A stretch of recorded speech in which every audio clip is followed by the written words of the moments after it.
All right, here we go, everybody. Welcome, episode number 50. That's right, we've made it all the way to 50, the half-century mark. Episode number 50 of Sports Cards Live. Pretty excited about this one, I gotta say. It's been a long time coming, working hard to get here. Happy to be here, happy to have you all here watching. Happy to have Jordan Hagedorn joining me tonight for the 50th episode.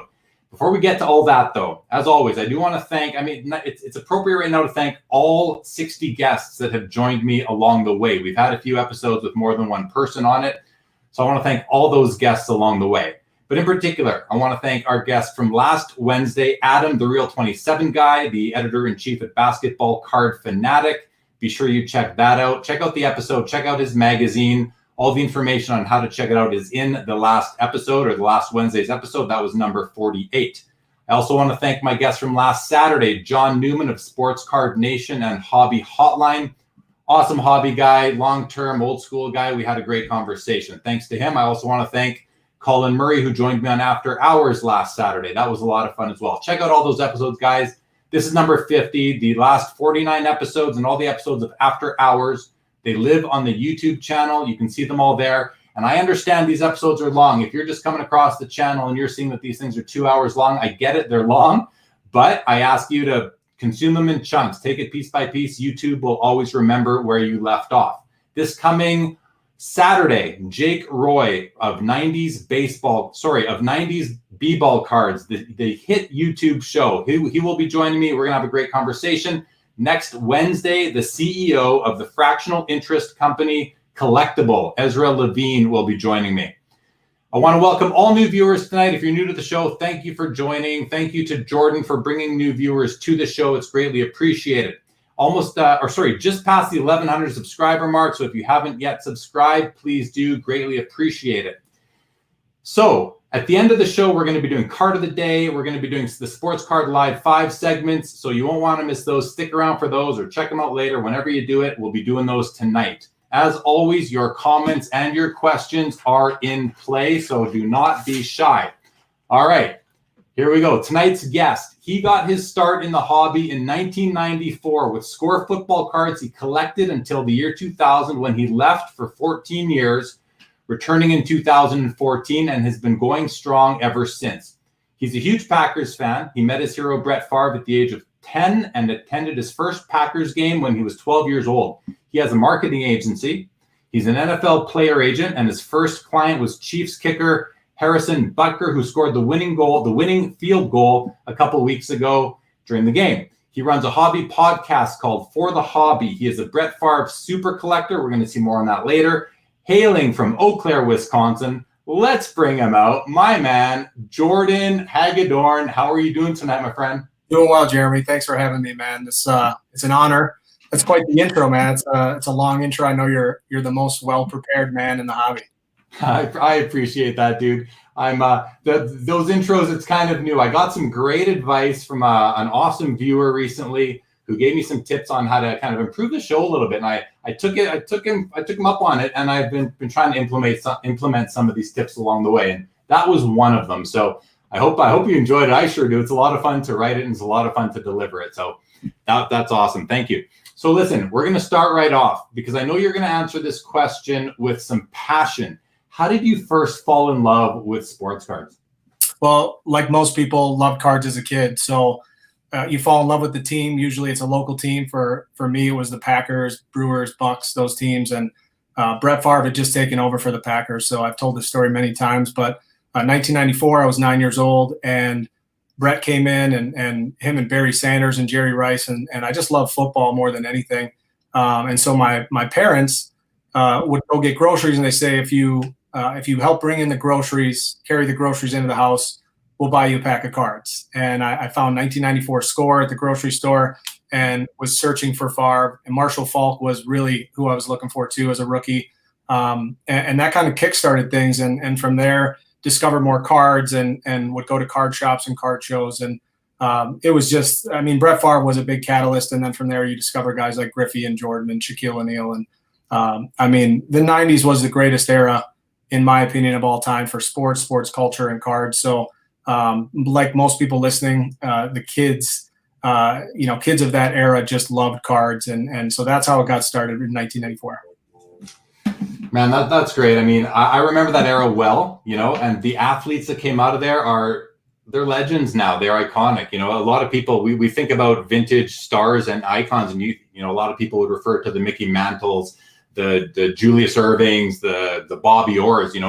There's nowadays the Derek Jeters, the Ken Griffey Juniors, right? The Michael Jordans, of course. Those are the iconic heroes of today. Before we move along and we get into talking about just how awesome our hobby is, I want to talk about how awesome is LeBron James making his 10th finals appearance. And I understand to everybody watching right now, hopefully you've got the game on mute somewhere else and you're listening to us and watching us with volume. But how awesome is LeBron James, man? Like, what is he doing? Unbelievable. So I actually graduated the same year as LeBron in 2003. So I watched him when I was a junior for him to play on TV, and he was, tomahawk dunking on ESPN2, and he was just dominant, and the most hyped athlete of our lifetime, in my opinion. Cover of Sports Illustrated at 16 years old, and then he has now exceeded that hype. And so, I wanted to share a few of these. I have a few raw Topps rookies. This is the first rookie I remember. Let me focus that in for you. When in 2003, when he signed a deal with Upper Deck, and then a bunch of his rookie cards came out, it's unbelievable. So for him to be in his 10th finals, with 3 different teams, super impressive. The GOAT debate, remains between him and Jordan, but to see his rise, not only in the game of basketball, but to bring a lot of guys around in the game, and then to see his cards explode in the hobby is just, other than Jordan, I don't know if we've seen anything like this. Yeah, I agree. I mean, I think we could mention Kobe in that trio, but I don't think that, it seems to me the GOAT discussion, it's squarely between MJ and LeBron, and Kobe gets a few honorable mentions from certain people. But very quickly, where do you fall on the GOAT discussion? Do you take one side over the other, or how do you feel? I do. It's Michael Jordan. Okay. Yeah, no, that's it. And that we're not here to talk about that, but I just wanted to know where you stand. All right, man, we're gonna start talking about, we talked about how awesome LeBron is. We're gonna start talking about how awesome this hobby is. But before we do, let's see who we have here with us. Let's welcome the viewers. This is episode 50. I'm pretty excited. So I want to say hello to everybody. We've got Blaine Midfin in the house. Good luck, fellas. Thank you, and welcome to the show, Blaine. Legion in the house as always. Welcome to you, Dave Jones. Good evening to you. Yam, glad to see you as always. Matt Golden Boy Stern, head-to-head with the NBA Finals. May hurt your ratings. It's funny, someone made a comment out there today on Facebook on, I think, Jordan's post that, I just noticed that we're right smack in the middle of the NBA Finals. Well, I'll tell you, this show was scheduled before the NBA Finals were scheduled, so maybe they are right in the smack middle of Sports Cards Live. I don't know. But, hey, I'm sure they got me beat. Anyway, Brent Turman, congrats on 50, Jeremy. Keep bringing the heat. Thank you so much, Brent. Will do. Thank you, Dave Jones. This is the big 5-0. Dustin, great to see you, man. Great to see you. Hello to you. Brian Palmer, ahoy, gentlemen. Congrats on 50. Thank you so much, Brian. Glenn, great content. Well worth the watch. Greatly appreciate it. Yes, Dustin. Jordan is a big Favre fan. You guys would get along great. Jake, welcome to the show. Jake will be my guest on the show soon. I think it's this coming Saturday, actually. Jake will be with me Saturday. Terry Fortune, welcome to the show. Legion, 50 episodes. I think you've been here for every single one of them, Legion. Thank you to you very much. Colin, great to see you again. My guest on After Hours on Saturday. Blaine says, you guys are in for a treat tonight. Jordan is the man. There you go. I could have told you that too, but it's great to have it corroborated by Blaine. Thank you, Blaine. The Card Collector, welcome to the show as always now. Yam. Eau Claire, home of Bon Iver and Jordan Hagedorn. Not too bad. Not too shabby. Hey, Jordan? Not too shabby. Wilt Chamberlain. Yeah, another legend who I think you're talking about the legend discussion earlier, Card Collector. Yes, sir. He was certainly a legend. JS Dagenet, NBA Final and your show at the same time. Can't ask for a better Wednesday evening. Well, JS, thank you so much. Welcome to the show. Mike Davis, my local man. Great to see you, buddy. Mike Davis runs Eastridge Sports Cards here in Calgary, Alberta. Mike, welcome to the show.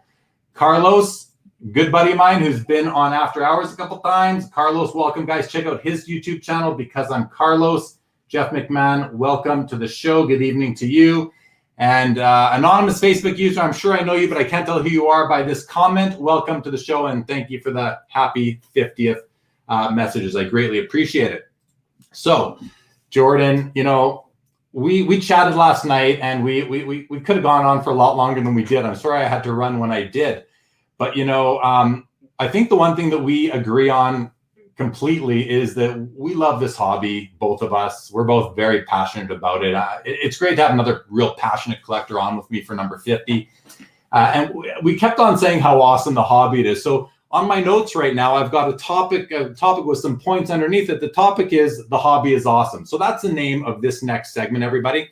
And I think there's a few things we want to talk about, but Jordan, you made a few awesome points to me, and I wanted you to elaborate on them for the viewers, because it's a great symbol, really, of how somebody with a positive attitude can come in and can be a part of and approach the hobby. So let's start talking about the first item, which is really the importance of a card finding its own home. And I'm not going to explain what that is, because I'll let you do that and speak to that.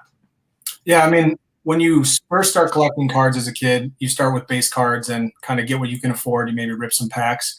And then you start to discover new cards, inserts, rare cards, things you kind of lust over, right? And things you kind of speak to you a little bit.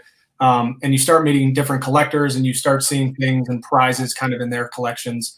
And you start kind of lusting over those cards. And so when you find a card you love and it's rare and it gets to you, there's a sense of accomplishment, but there's also, you feel like you're going to treat that card as good as anyone would. And so when that happens, and that's been my mission, is when I find a card that someone else maybe covets more, I want to find a way to get it into their collection. And I think that's a beautiful thing.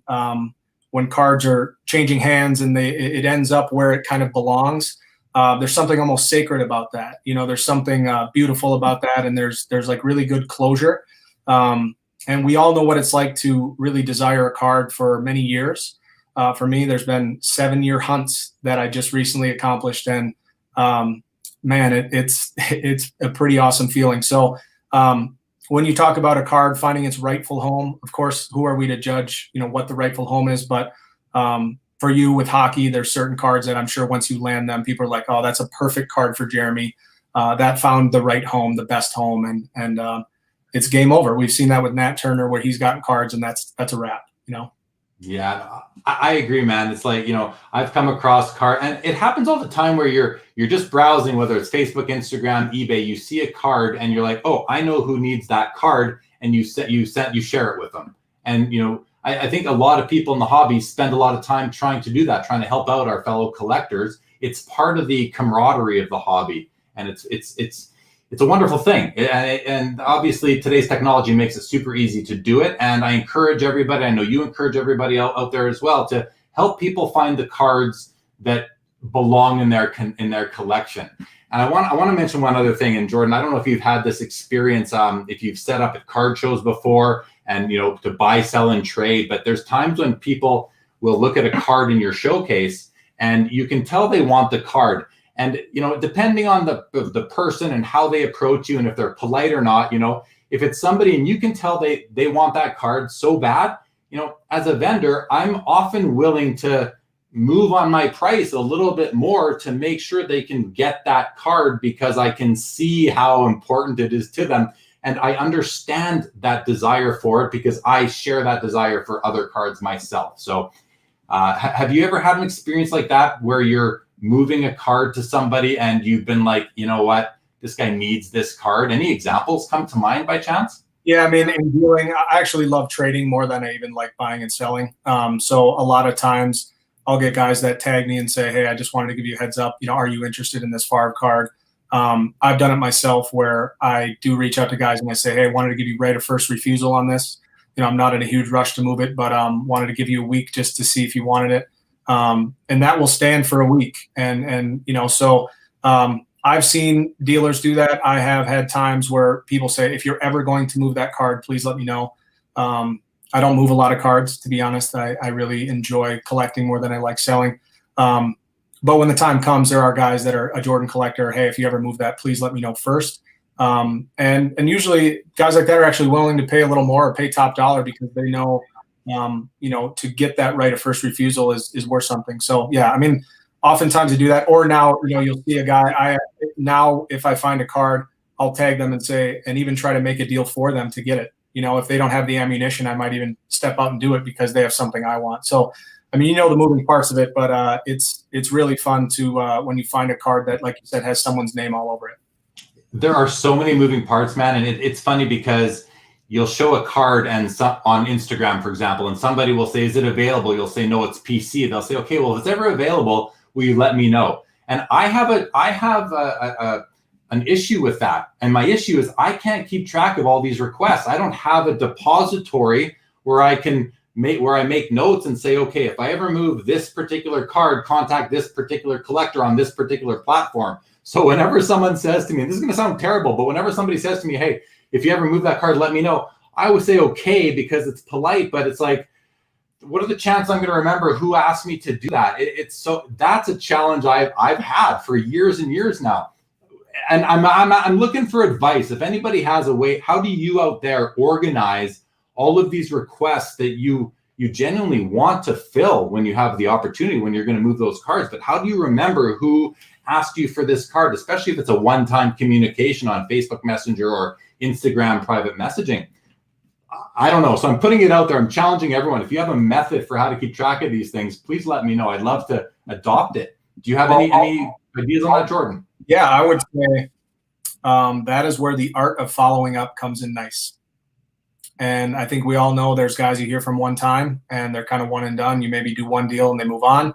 There's guys that build strong rapport for the rest of their life. And there's guys that kind of pop in and out whenever they find a card you want. I'm a huge fan of following up. I wake up every day and send off 5 to 10 to 20 text messages, Instagram messages, Facebook messages, and emails with everybody in my network. I take pride in staying in touch like that. And if you find a card that you want bad enough, you will follow up with that person maybe once a week, maybe every 2 weeks. Maybe you ask that person, "Hey, is every couple weeks okay? Is once a month okay?" And that's the only way, right? Because we're all fighting through our inboxes and our text messages and our daily life. So I would say the art of following up is a beautiful thing when you're trying to pursue something. Yeah, hey, man, I'm glad you had an answer to that. That's great advice. And that's an excellent segue into the next topic on my list under "This Hobby is Awesome," which is the importance of making connections in the hobby. Speak to that a little bit. I mean, you just sort of did in terms of following up. That's a way that where you're building, you're laying you're planting the seed with the other person. You're layering on with each bit of communication, each message. How important is that, the making of connections? How important is it to you in the hobby, and how important is it to you just in life? Well, I think it depends on what you're trying to accomplish in the hobby. So my biggest thing is to try to build great relationships and always have a network of people you can bring together. That's why I love your show so much. You're really good at bringing people together. You get to kind of know people through the comments and just by being in your community, right? So in my opinion, the hobby is the best community when you nurture it properly, right? So building your network and your foundation of how you're going to be in any industry, whether it's the hobby or your business, is extremely important, because at the end of the day, you want good word of mouth. You want people to speak highly of you. And a lot of times that comes from how you treat people and the communication and how good you are at executing. There's people that get stuff done and there's people that don't. So as a hobbyist, that's what I admire about you and the people I've connected with. They get stuff done. They acquire the cards they want. They're good to people. They know they're resourceful. So I think all that comes into play.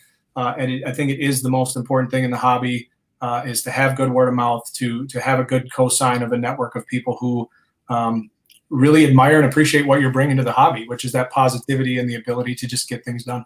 Yeah, and I appreciate that a lot, man.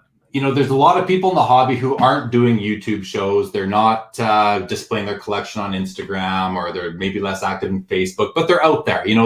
They're at the local card shops. They're maybe at the trader nights, or they show up at the card shows, and those are also ways to,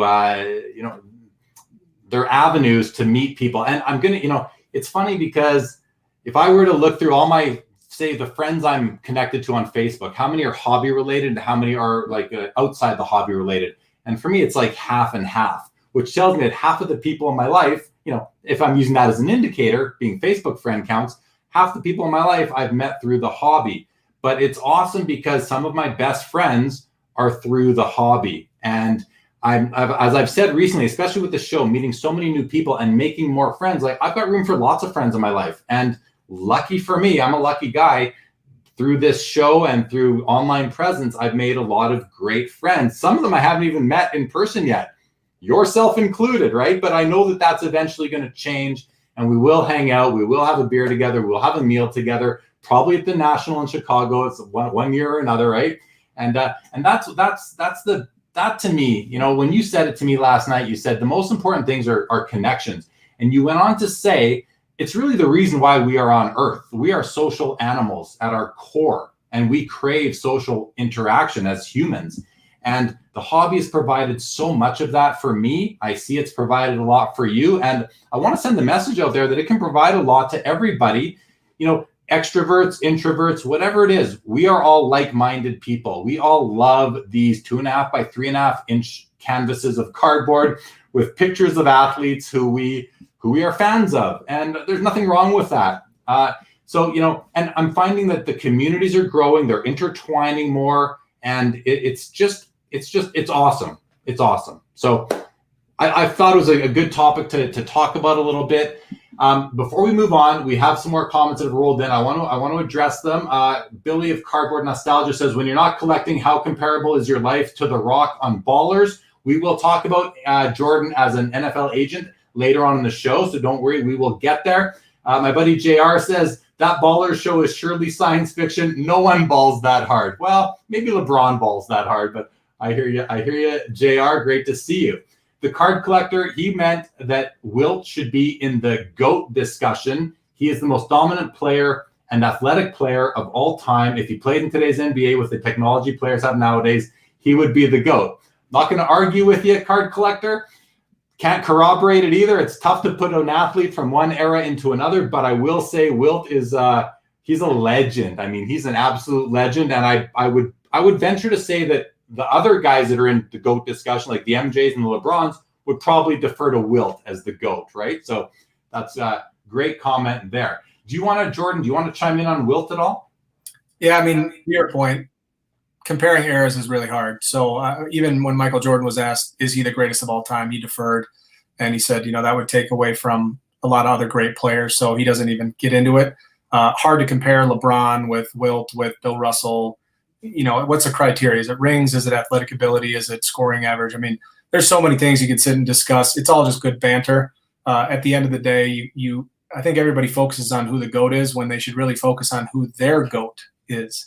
And, you know, to me, it's Brett Favre in some ways in football, where some people would say Jerry Rice or Barry Sanders and Joe Montana. So Tom Brady, of course. So I think people get caught up in what other people think more when they should just say, who is your GOAT, and stick to it, stick to your guns, and maybe sometimes keep your opinion to yourself. And let's not argue about it, right? It's a subjective discussion. We're all entitled to our opinions. We've all seen different aspects of all these different players over the years. Most of us are different ages, so you don't know what you've seen. It's a fun discussion, but I like the angle when people have friendly banter and they don't try and really put their opinion out there as the right one. Although we see it all the time. I've done it myself in hockey, whether it's Gretzky or Lemieux or Bobby Orr or Gordie Howe or whoever. I'll tell you it's Wayne Gretzky all the time, and if you tell me it's anyone else, I'll say you're wrong. I say it in jest, you know. But so okay, let's keep going. Ziggy No, and now Ziggy, welcome to the show, guys. Check out Ziggy's YouTube channel. Ziggy No, he does daily updates on hobby content and news. Mike Davis says 89. Mikey, I don't know what that's in reference to, but I like seeing you comment. Thank you, JR, on the 50th episode. I appreciate that very much. Jake says, I'm with you, Jeremy. I don't know how to keep track of such requests, right? It's tough to know. It's tough to always come back and know who wanted that card again, who was it? And then I'll go and I'll search my private messages, and I can never find it. It's so tough. 99 goals, Amit in the house. Amit, welcome to the show. Amit's been on a couple times with me on After Hours and on episodes 20 and 21. He says, yeah, it's crazy. Mostly hobby friends over other avenues. I hear you, man. This hobby it's very powerful in our lives. Legion says, what do you guys think about in-person autographs on key rookie cards? Mostly happens with cards before autos in packs. I see what you're saying. Some see it as defacing the cards. Others say it adds value. What's your takes? You know what? That wasn't on the agenda, but let's address that question. Jordan, what's your opinion on card autographs, on rookie cards that are in-person autographs? My big thing. So I have a really cool collection of Giannis autographs. Got down at the National. I was at trade night. Shout out to Ryan for hooking that up in Chicago, and went there. And this guy walks up in a Bucks shirt, and I'm like, oh, I'm a Bucks fan. What's this guy got? He opens his binder and he's going through, and he's got a bunch of in-person autographs, a bunch of nobodies, and then there's a page of Giannis, and then there's 2 and 3 and 4 pages of Giannis on card in-person autos. So I bought 9 of them and have pretty much 9 autographs from a bunch of different years, and you can kind of see his autograph evolve. So I'm not going to authenticate them. I don't care. This guy, they're clearly real. An amazing piece for me. It's very hard to value that. I have an NBA Hoops rookie autograph by Giannis. Clearly period time from his rookie year. It'd be hard to authenticate that, or hard to say it's not more valuable than just the card. But I think it's a personal preference. I think those are more rare, than sticker autos and things like that. So I personally think it's awesome. I'm never going to even authenticate my Giannis collection in that sense. I'm never even going to sell it. So, but it is a nice 1-page, 9 autographs and a really cool kind of relic across, the first handful of years of his career. So that's my opinion based on my personal experience. That's cool, man. I appreciate that. It's nice. It's nice to have some of that in your, kind of rounds out a collection too. It's a part of the hobby. It's been a part of the hobby for years. Some people would say it was, the reason for it. Take these cards, get them autographed. For myself, Legion, I do have a collection of on-card in-person autographs, but just like the PSA set registry can be very, it can really have a big impact on graded cards. There is a PSA DNA set registry as well, where you can collect certain sets of autographed rookie cards and that, or whatever cards really. And I think that might drive a little bit of that. I do know that they are getting more popular as of late. In the last couple of years versus the history of the hobby, it's becoming more accepted. As far as sorry to interrupt, Jeremy, but just to show this I got this in person from Brett Favre a few weeks ago, and it's his rookie from the Packers, essentially 92 Stadium Club. I certainly don't think that defaces the card. I mean, that's a pretty awesome thing to have 92 Stadium Club signed in person by Brett. So, but that's my personal opinion. Yeah. And, to me, it depends on the card. Some cards, an autograph looks good. Sometimes it doesn't look as good. So as long as it looks good on the card, why not? As far as defacing or, hurting the value of the cards, that's just going to depend on the buyer at the time and whether or not they want it or not. I'll be honest though, I personally lean against it for myself. And when I'm buying a card, I will almost never buy an in-person autograph from anybody unless I get it myself. Those are the ones that I want in my collection, or they come out of a very special collection, which is a discussion for another episode for sure. But thanks for that question, Legion. Interesting stuff. To this Facebook user, thank you so much. I'm honored you've been with me from the beginning. This is 50, so thanks so much. Simon says, Wilt also has so few cards and so very autos, and that might make him the GOAT of autographed basketball cards. I know his autograph cards go for ridiculous money because they're so rare. Carlos says, Jordan hit on the key point. The GOAT discussion is impossible until you decide on what we're measuring by. And there are so many different criteria that we can measure by that agreeing on that is going to be almost as hard as agreeing on who wins the discussion. Cardboard Nostalgia Billy says, I politely remind a fellow collector every couple of months that I would love a chance to buy back an extremely high-end PC card I sold for economic reasons about 5 years ago. That's a good point, because I've got one guy who asks me for a card pretty regularly, and I've said to him, you know what? Ask me every 6 months. If you send me a message once every 6 months, I will remember who you are. And maybe that's the strategy, is saying to the person, okay, I've got it, but I might not remember, so I'm gonna put it on you to bug me, and I'm gonna say it's okay. Send me ping me once every 3 or 6 months, sort of thing. William Benford finally catching one live. I love seeing some new names tonight, guys. It's great to have you. Welcome to the live version of the show. And William, great to have you. Thank you so much. Legion, that's what it's all about. Jay-Z, my boy Jay-Z, welcome to the show, my brother. Welcome to the show. And can't figure out why it doesn't show me. I'm going to put something out there quickly. This right here, guys. Don't be an anonymous Facebook user. It's on the ticker. Go to StreamYard.com/Facebook. Click the big blue button. You'll only ever have to do that once, and that will allow me to see your name if you're watching on Facebook, or you can watch on YouTube and it should show up automatically. Okay, Jordan, let's move along. There were two other little bullet points I had under the topic, how awesome is the hobby? One of them is looking in the mirror at ourselves. That's something you mentioned to me last night. Can you elaborate on what you meant by that? Yeah, so I think we oftentimes get caught up in just being a diehard collector, kind of pursuing the cards we want and just hunting, right? We love hunting. I mean, first of all, shout out to everybody watching. I mean, if you're watching the show, you're an absolute diehard of cards, and we all have to explain it to our wives, what we're doing. But, we're all hunting cards, and we get very caught up in that. We get very caught up in being kind of self-centered around our collection and maybe our profit and in our network, when I think the key, like I told you in life, is that connection and that experience, not just for us, but for others. And maybe we sometimes lose track of, empathy, having empathy and understanding that everybody's in a different place in the hobby. So I know we all want to be elite collectors in our own world. We all want to be kind of the king of our own universe, but sometimes you got to just pause, maybe stop, smell the roses a little bit, look in the mirror and say, kind of, who am I in the hobby? What do I mean to other hobbyists? And what do my relationships look like? And sometimes step back. And there's been times that I go, not often, but maybe a couple weeks without buying a card, just to kind of refocus, sort my collection, and kind of, reflect a little bit as to what are we doing in the hobby and what are we doing to kind of better that experience for everybody. And oftentimes when you create a better experience for other people, that comes back to you tenfold. And that's kind of the hobby karma that we were talking about last night too.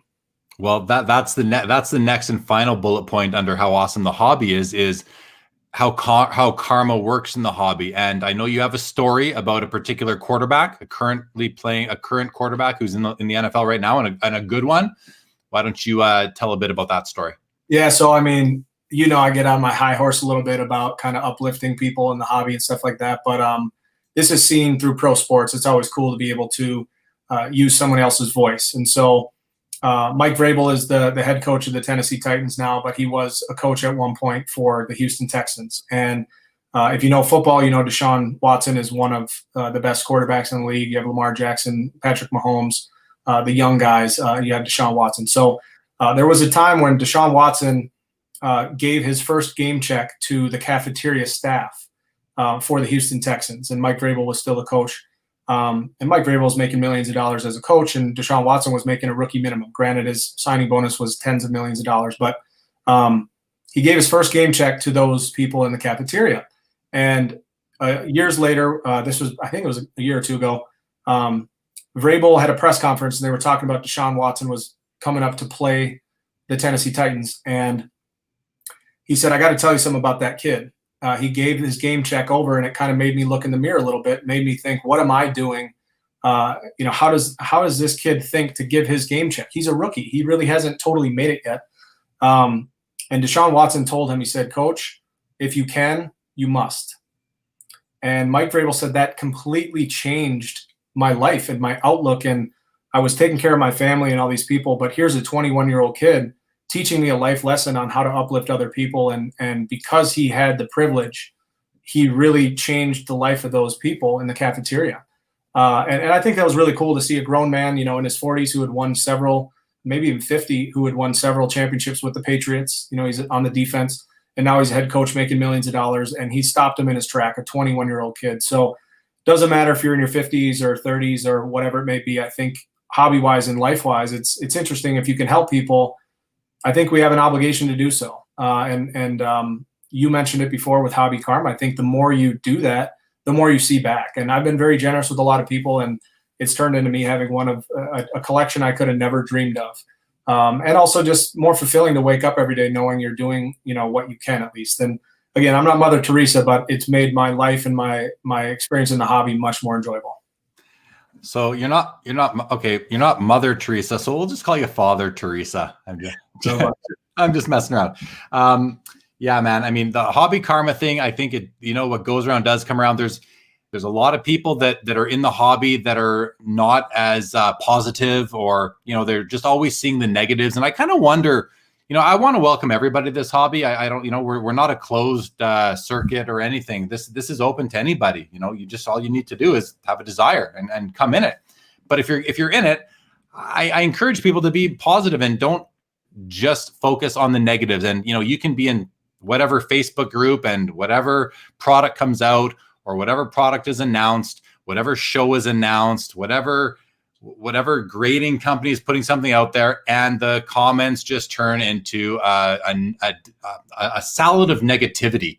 And, I often find myself wanting to post and put a positive spin, but then it's like, you're just gonna end up frustrating yourself. And sometimes you just got to step back and let those people just put their negativity out there.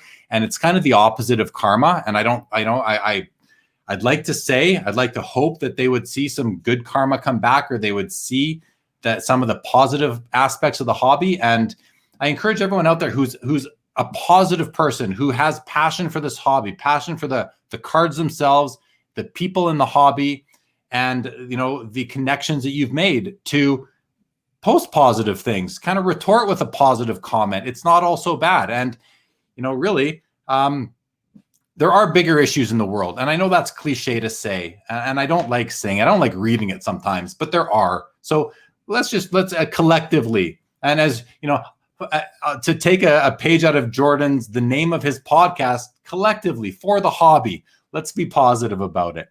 So that's great, Jordan. Thank you for the Deshaun Watson story. I really loved hearing it. And I put it in quotes. If we can, we must. If we can help someone, we're obligated. We're not obligated. No one's forcing us to, but it's just the human experience. It makes life that much more enjoyable if you help people out. And I will say to kind of put a bookend to that, I will say, you and I talked about this last night. People can do whatever they want in the hobby. If they want to get into the shenanigans and talk smack and, get into the negative, that's their prerogative. That's fine. It's not really up to us how people experience it, but that's just how we do, right? That's what you and I have in common. A lot of people watching the show as well. That's how we operate. There's a lot of positivity to be had. I mean, this hobby brings so much joy to people, and there are negative things happening. There's a lot of things that go on, but I choose to focus on the positive. We all fight through the negative things, and people can do whatever they want. They can, I'm not trying to control anybody. I'm really just here to suggest kind of that in which you post, you attract, and that in which you put in, you get out oftentimes. And, I hope there's some 10 or 12-year-old kid, just like when I was a kid, watching this right now with their dad and saying, you know what, we need to be around more people like this. We need to go to shows to find guys like this. We need to email these guys, message these guys, and start to connect in their network, because it seems like they have so much joy from the hobby. We want to inspire those people to kind of, follow down that path. And we want to meet those people. We want to uplift them and help them. And I think someday some young kid's going to come and snipe me on a Favre card, and I'm going to shake his hand and say, congrats, kid, way to go. And I'm happy for you. It's a great day when that happens. Yeah, enjoy that card, young man. And I'm going to get the next one, sort of thing. For sure, man. Let's go to some comments. We got a bunch here. Legion reminds everyone to hit that like button on the video. That's a good way to build some karma. Hit that like button, people. I'd greatly appreciate it.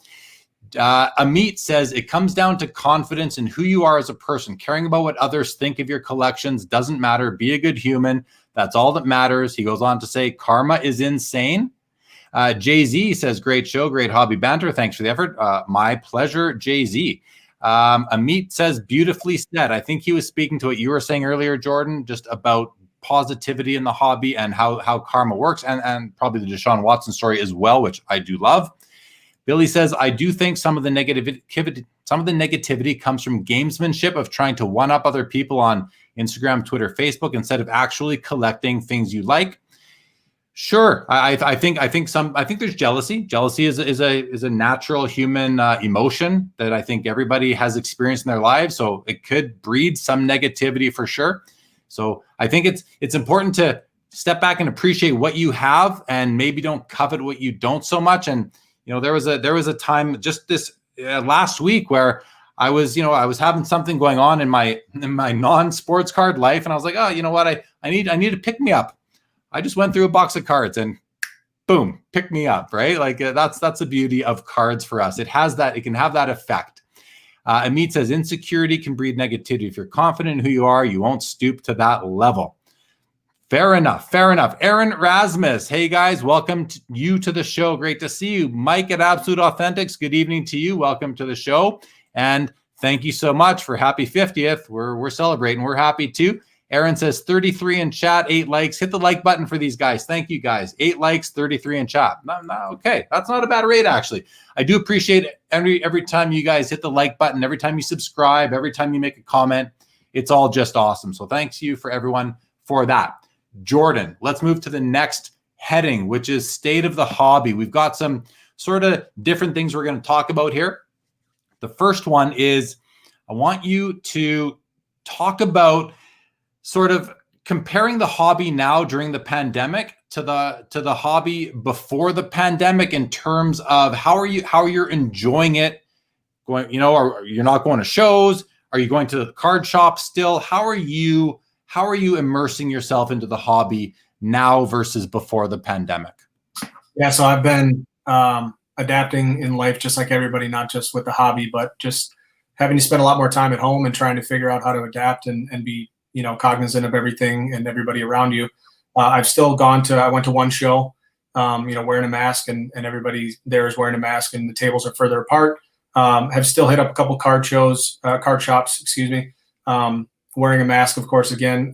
Some of these shops have put away their dollar boxes, which, man, I live in those dollar boxes. So that's tough, if you in Minnesota and Iowa and stuff like that, we kind of road tripped and Kansas City as well. So the places that have put back the dollar boxes, please find a way to get those back out. But we've adapted and a lot more kind of connecting on social media, dealing on Facebook groups and things, meeting a lot of guys. And, you start through a couple players you're collecting, and the next thing you know, you're texting these guys and calling them and FaceTiming them and going through cards and just opening up the world via social media. I love doing private deals, getting to know people and then safely meeting up somewhere. Of course, distance, but then seeing cards. And I almost just enjoy connecting about cards and seeing some smaller pieces than kind of making these big deals. So a lot more connecting on social media, looking at more content. I'm trying to understand the state of the hobby around, all these podcasts, a lot of things have emerged. Not much has changed though. Still always buying cards and connecting with like-minded people. So, the hobby is an escape for a lot of us. And it's something we spend way too much time on, according to our wives and friends. But it is a huge source of joy. So it's actually been almost acceptable. I usually travel a lot for work. I haven't. So I'm able to spend more time in my basement and what I call the lab and kind of sorting cards and going through them and organizing things to take things to a new level. So it's actually been beneficial, in my opinion. Like you mentioned the social media aspect of it and not going to shows right now, but going to some shops. The nice thing that's happening is that, and this started back in about March, we've started to see some virtual events. We saw the first one I ever saw was Justin G. He goes by @610 Sports Cards on Instagram. He was a guest on Sports Cards Live. I don't have the episode number handy, but he's been a guest on the show. He started the first Instagram card show. I believe it was in March, and it was a bit of the inspiration for what I'm doing right now. Actually, it was part of the path to getting me here to episode 50 of Sports Cards Live.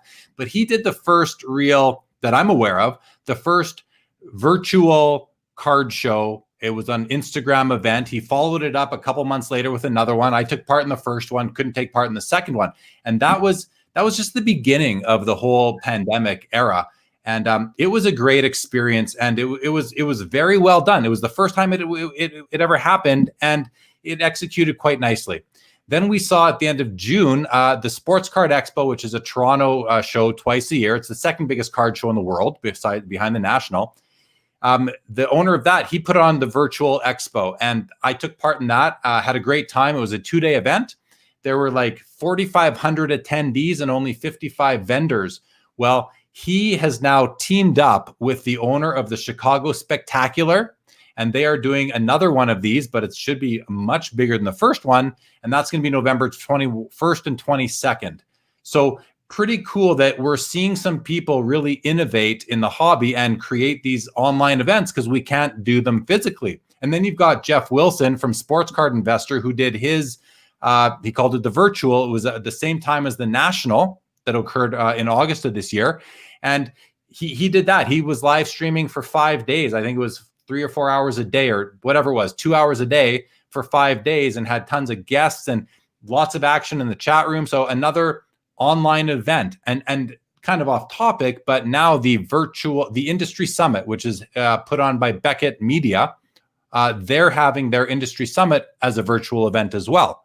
So, while we're not enjoying the hobby in person, rubbing shoulders with each other in the traditional manner, we're still able to sit at our, in the comfort of our own home, have this, live streaming, whether it's on YouTube or during a virtual card show event, and still get to know each other better, forge new relationships, make new friends, and all that. And that's kind of how I've been enjoying the hobby, really virtually, and it's been awesome. Yeah. So let me ask you this. There's been a lot of banter about why the hobby had a resurgence, right? And you have COVID, you have The Last Dance, you have, all these things that have come together, Instagram and these things. So I think there's something really interesting about the hobby kind of exploding. And I'm curious on your end, what do you think? Do you think the people who have come into this because of COVID that are maybe not going on vacation or doing things that cost money in the past, they pump that money into cards? Do you think those people stick around? Do you think they, when COVID kind of passes, do you think those people stay in the hobby, or do they kind of get back to the normal family life, and or do they maybe become more of a secret hobbyist then? Or do you have any thoughts on that? I do, man. I was going to ask you the exact same question.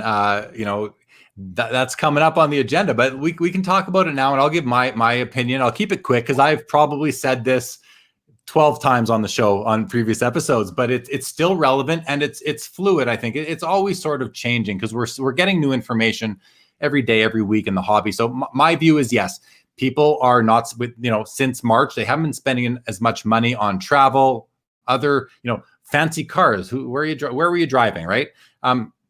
The big one, I think, is sports gambling and fantasy. Those were gone for a long time, and those people needed their fix.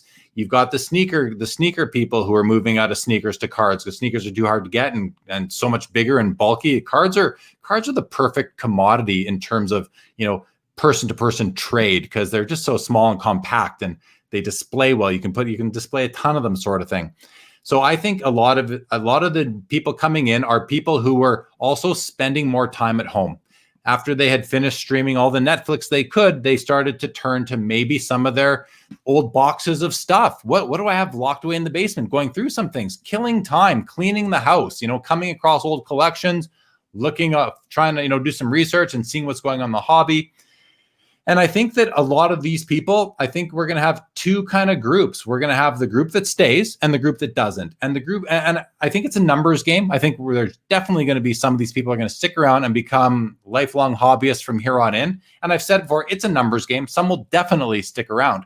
Many won't. Many will get bored and they will leave, or they'll get distracted with other areas of their life. And that's fine. So I think we're going to see I think that the level of excitement and the level of activity in the hobby, I think it is sustainable, but we are going to see some bumps along the way. But I do think that the foundation, I've said this so many times, I feel like a broken record a bit, but I feel like the foundation of the hobby is built up higher and stronger than it's ever been before. And some of the people at the very top of that foundation are going to go away, but the core will remain, and that core is larger than it's ever been. So I think it's sustainable. I think they will stick around, a lot of them. So yeah, what do you think? What do you see happening?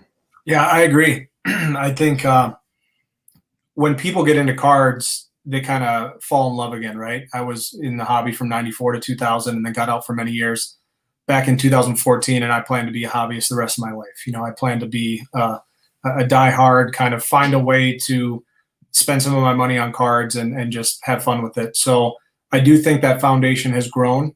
I think people who have gotten in it just to invest or just to kind of flip, they'll come and go. I think when some of those flippers leave, I think the prices go back down. But you're right. The foundation of some of these key cards and some of these hobbyists who are in it because they love it. I think so many people have, over the last 2 years, really have fallen in love with cards in a way that we've never seen. And I do think that's why, in my opinion, the hobby has been on fire, and it's been the hottest it's maybe ever been in the history of the hobby in 2020. So hard to sustain that. We've seen it cool off a little over the last month, but it's still exciting. And I think it'll be really interesting to see what happens if LeBron wins a title this year too. Yeah, you just said that you can see, you know, some of those people leaving and the prices go back down. I just want to hone in on that for a second.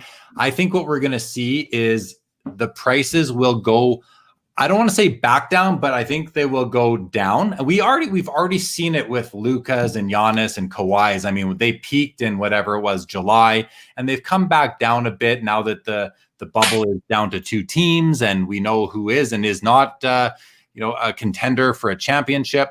So I think that, yes, we're going to see prices correct, but I think we're going to see that mostly in the commodity cards versus the rare cards. So that's because we know there's so much hoarding going on out there. You can see it on Instagram. You see people with stacks of Luka Prism, stack of Luka base, stacks of whichever player. And I mean, what's going to happen when that player isn't the flavor of the month or the flavor of the season anymore? And now the people holding them are right. Okay, time to move some of these. Well, chances are you're not the only one moving them. And now the market could be, the supply is going to be higher than the demand. And we're going to see the market correct on those cards that are really hoardable or stackable versus the rare cards where the rare cards I won't never say never, but very, very, very rarely go down in value to any extent that would really, where the owner of the card is going to be bothered by it. It's like, it came down, a $10,000 card came down to 8 or 9, maybe. That's still a decrease, not the worst decrease, right? It's something that's recoverable. It's a lot better than a $10,000 card going down to $1,000 because now there's 100 of them on eBay at any given time. That's my thought on that. Anything to add on? I would say, because you've been really great at giving your audience value, and I want to just chime in on that quick. I think you would probably agree, but there are a lot of cards that people are going to get caught with, right? They thought because the market was so hot, they paid $1,000. They thought it would go to 2,000. The goal in any of this, you and I love cards and we have a PC and we buy probably way more than we sell, but ultimately someone's going to get caught with those cards that go down. Right. And I just want to give your audience some value in saying, beware of what you're buying. And if you're trying to do it just to flip it, you may have a bad hobby experience if those cards go down. And so always being cognizant of where the market is, but also thinking about if this card went down to half its value, would I be happy with it?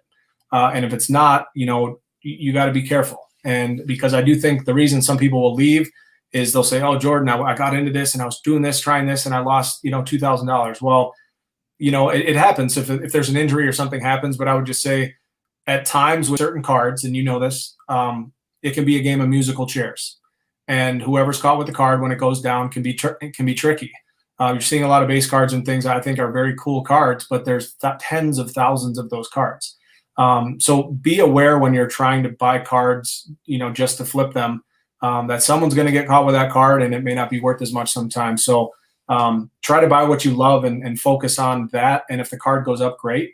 And if you have a quick flip in mind and you even have a buyer, great, good for you and more power to you. But that's one thing I think will deter people from continuing in the hobby is getting caught without a chair, in the game of musical chairs. So I just wanted to at least mention that and get maybe quickly your thoughts on that. Yeah. I think it's exactly right. I mean, you're calling it musical chairs. I call it like the hot potato game, right? Like who's going to be? Is that hot potato? Yeah, I think so.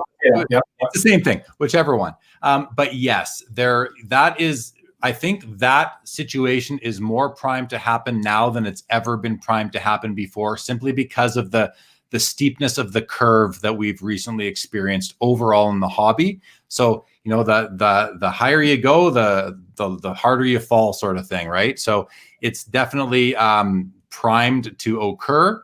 And, like you said, when you are buying a card to flip, be careful and make sure you flip it in time. Don't get lazy, is something else to consider, because it can be easy to forget to sell a card sometimes as well. So if you are in the flipping game, and I think there is room for flippers in this hobby, there's room for everybody. There's lots of approaches to the hobby, and I welcome them all except fraud. I don't welcome those approaches.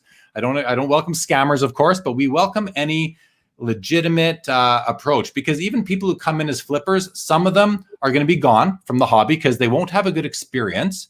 And some of them are going to have a maybe not as good of an experience also, but they're still going to fall in love with the cards themselves, just like you did when you were 12 years old, 10 years old, just like I did when I was 10 years old.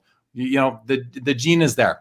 I want to mention about back to the foundation of the hobby. The hobby is built on collectors. Collectors are the foundation of the hobby, and there's more now than there have been before. The flippers, the investors, they have a bit of collector gene, a bit of collector in them too. But I think for most of them, or for the pure flipper, they're not going to last very long, especially because you not only have to decide what you're and scrutinize the card that you're buying, you have to scrutinize the advice that you're getting on cards to buy. And there is a lot of really great advice out there, and there's a lot of really poor advice out there that we see all the time. And so make sure that if you're out there and you're looking for advice on cards, get different opinions. Don't just go off of one YouTube channel or two. Go off of a bunch. Try and ask questions. Post in the comments of different YouTubers. Get opinions from different people. And especially if we're talking about serious money, make sure that you are doing your due diligence and don't just buy the flavor of the month rookie and the most common commodity card, unless you want that for your collection. And then there's nothing wrong with it, because if that card goes down in value, hopefully you won't be too bummed out about it. I understand that you are, though, because we all want to see our values go up and everything, right?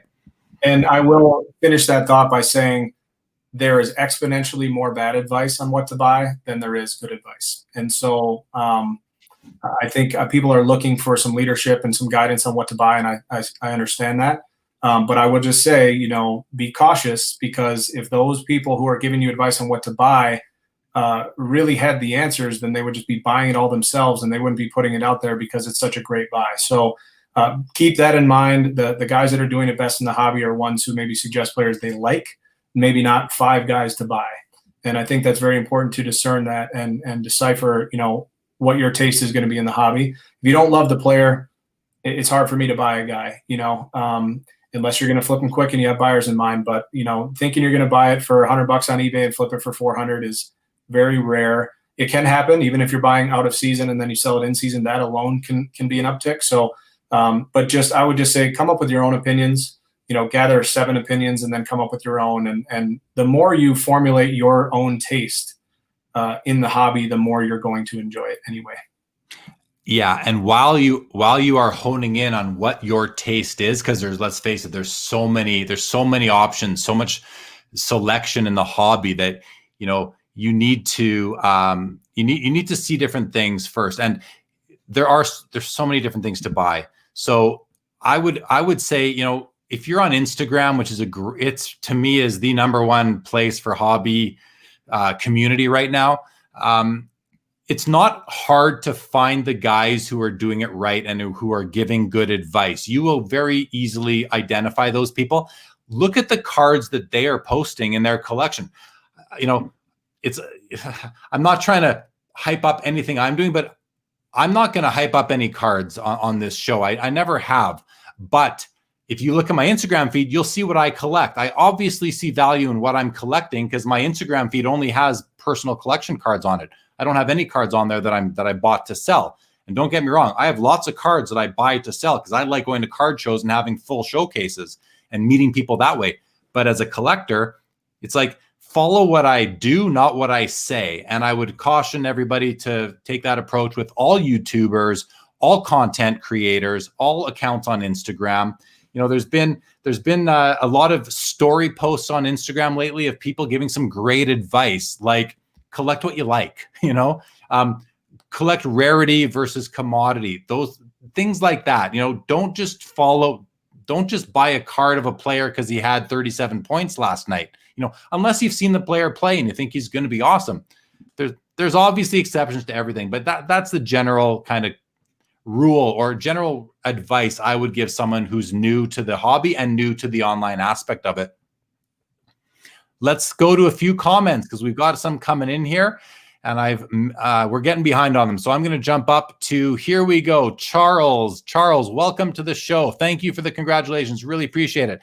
Aaron says, big card investors / collectors in social media. I started seeing this explosion start about 1 year ago. Yes, I agree with that. So did I.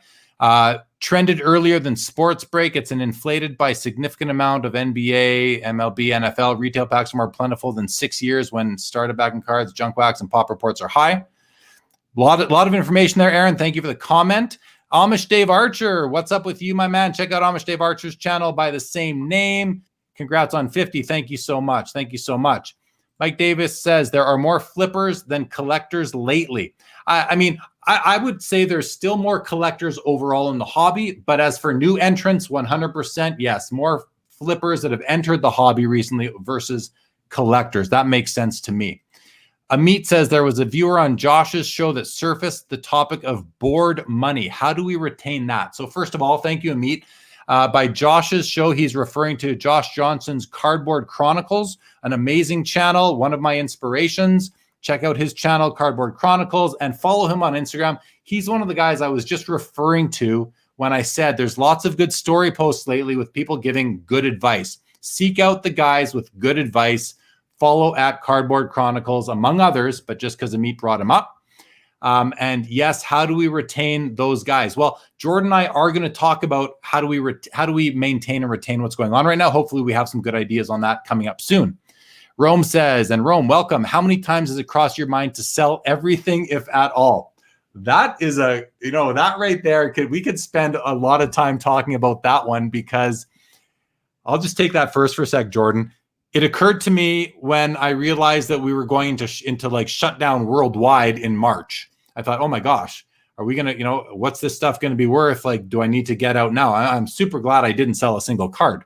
But the thought crosses the mind every so often, and then it quickly goes away, because I think about how empty my life would feel if I sold my collection. And I can't even fathom that. So it goes away. How about you, Jordan? I mean, have you ever had that inclination, or even just the thought?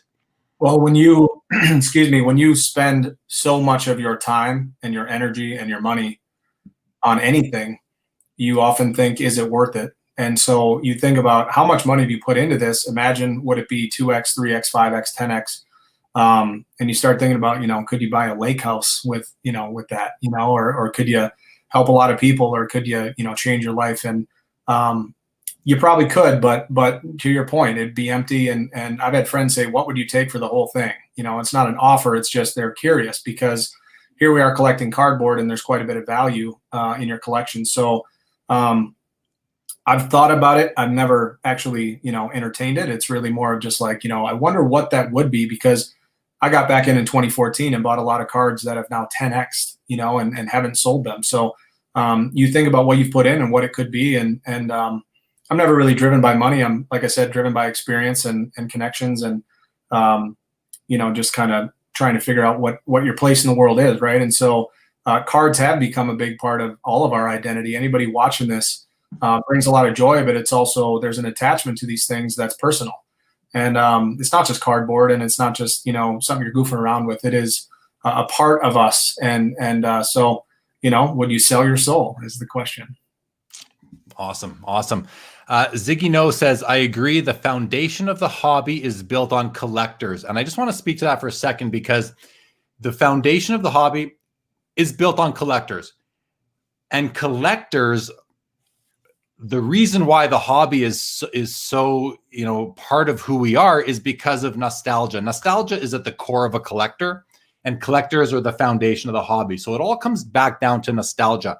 And I think that is a good sign. I think it's a truth. It's a good truth for everybody watching, for the whole hobby, because, we just saw it with the pandemic. The pandemic happens, all of a sudden, finances are up in the air. No one knows what's going on. A lot of people are on government assistance. But what happened? The hobby took off. Nostalgia beat the economy. It crushed the economy. And that, to me, is a sign that these, no matter how many flippers come in and out, have good or bad experiences, when we are sort of back to normal in the world, nostalgia will still be there.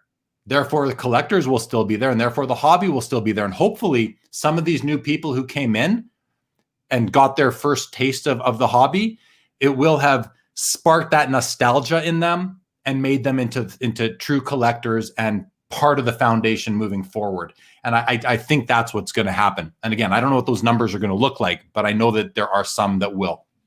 Well, and I'll say this to finish the thought, excuse me, is I funny to say it, but I actually think how supportive significant others and friends and people in your circle are of your hobby existence, it actually will play a role in how many collectors will maybe stick around. Because my wife's very supportive. She's great. She understands. It brings me a lot of joy. It obviously allows us to, have a side hustle and do some things too, where, there's value there, right? It's not just a black hole, although I do buy quite a bit more than I sell. But I mention that because I want to give and encourage, people around collectors to embrace it and understand it, and understand it's actually more than just a goofy little hobby where you go to a card shop or a card show. It's a really awesome part of our life, and there are ways to make money, and there are times that we blow money on dumb stuff. But I think it's important to have a great support system around you that support you, and also you explain it. You help them understand what you're going through and why you're always on eBay and why you're on Instagram and who is this random guy. You don't even know him. You're meeting up with him, or what are you doing? And so anyway, I want anybody listening, or any dude who's a collector, or anybody that needs to show this to their significant other, to understand your husband's not alone. There's a group of us who love this more than actually. It's not, we take it seriously, we take it personal, but it's a lot of fun. It's like anything. It's like a dart league or a softball team. This is just our thing that gets us out of the house and is our escapism. But also, if you do it right, you actually make a lot of good friends and make a few bucks as well.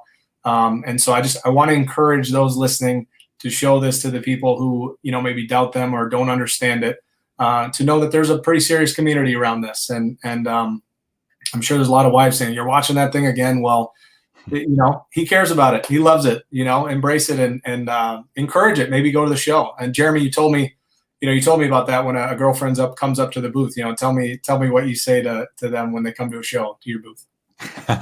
Yeah. So if a couple walks up to my booth at a card show, and it's a man and a woman, I'll usually look at the guy and I'll say, she dragged you to the card show again, didn't she? Something like that, and then the woman, she's not expecting it, so she'll snicker and she'll laugh, and you can just tell it made her experience a little bit better. She got a laugh out of it, knows that we're not all, this isn't just a hobby filled with immature kids or nerds. I'm a proud nerd. I'm meat watching now. We call ourselves cardboard nerds. He coined the term cardboard nerds. It's not a derogatory comment, but yeah, it's you talk about your significant others, your family, other people supporting the hobby.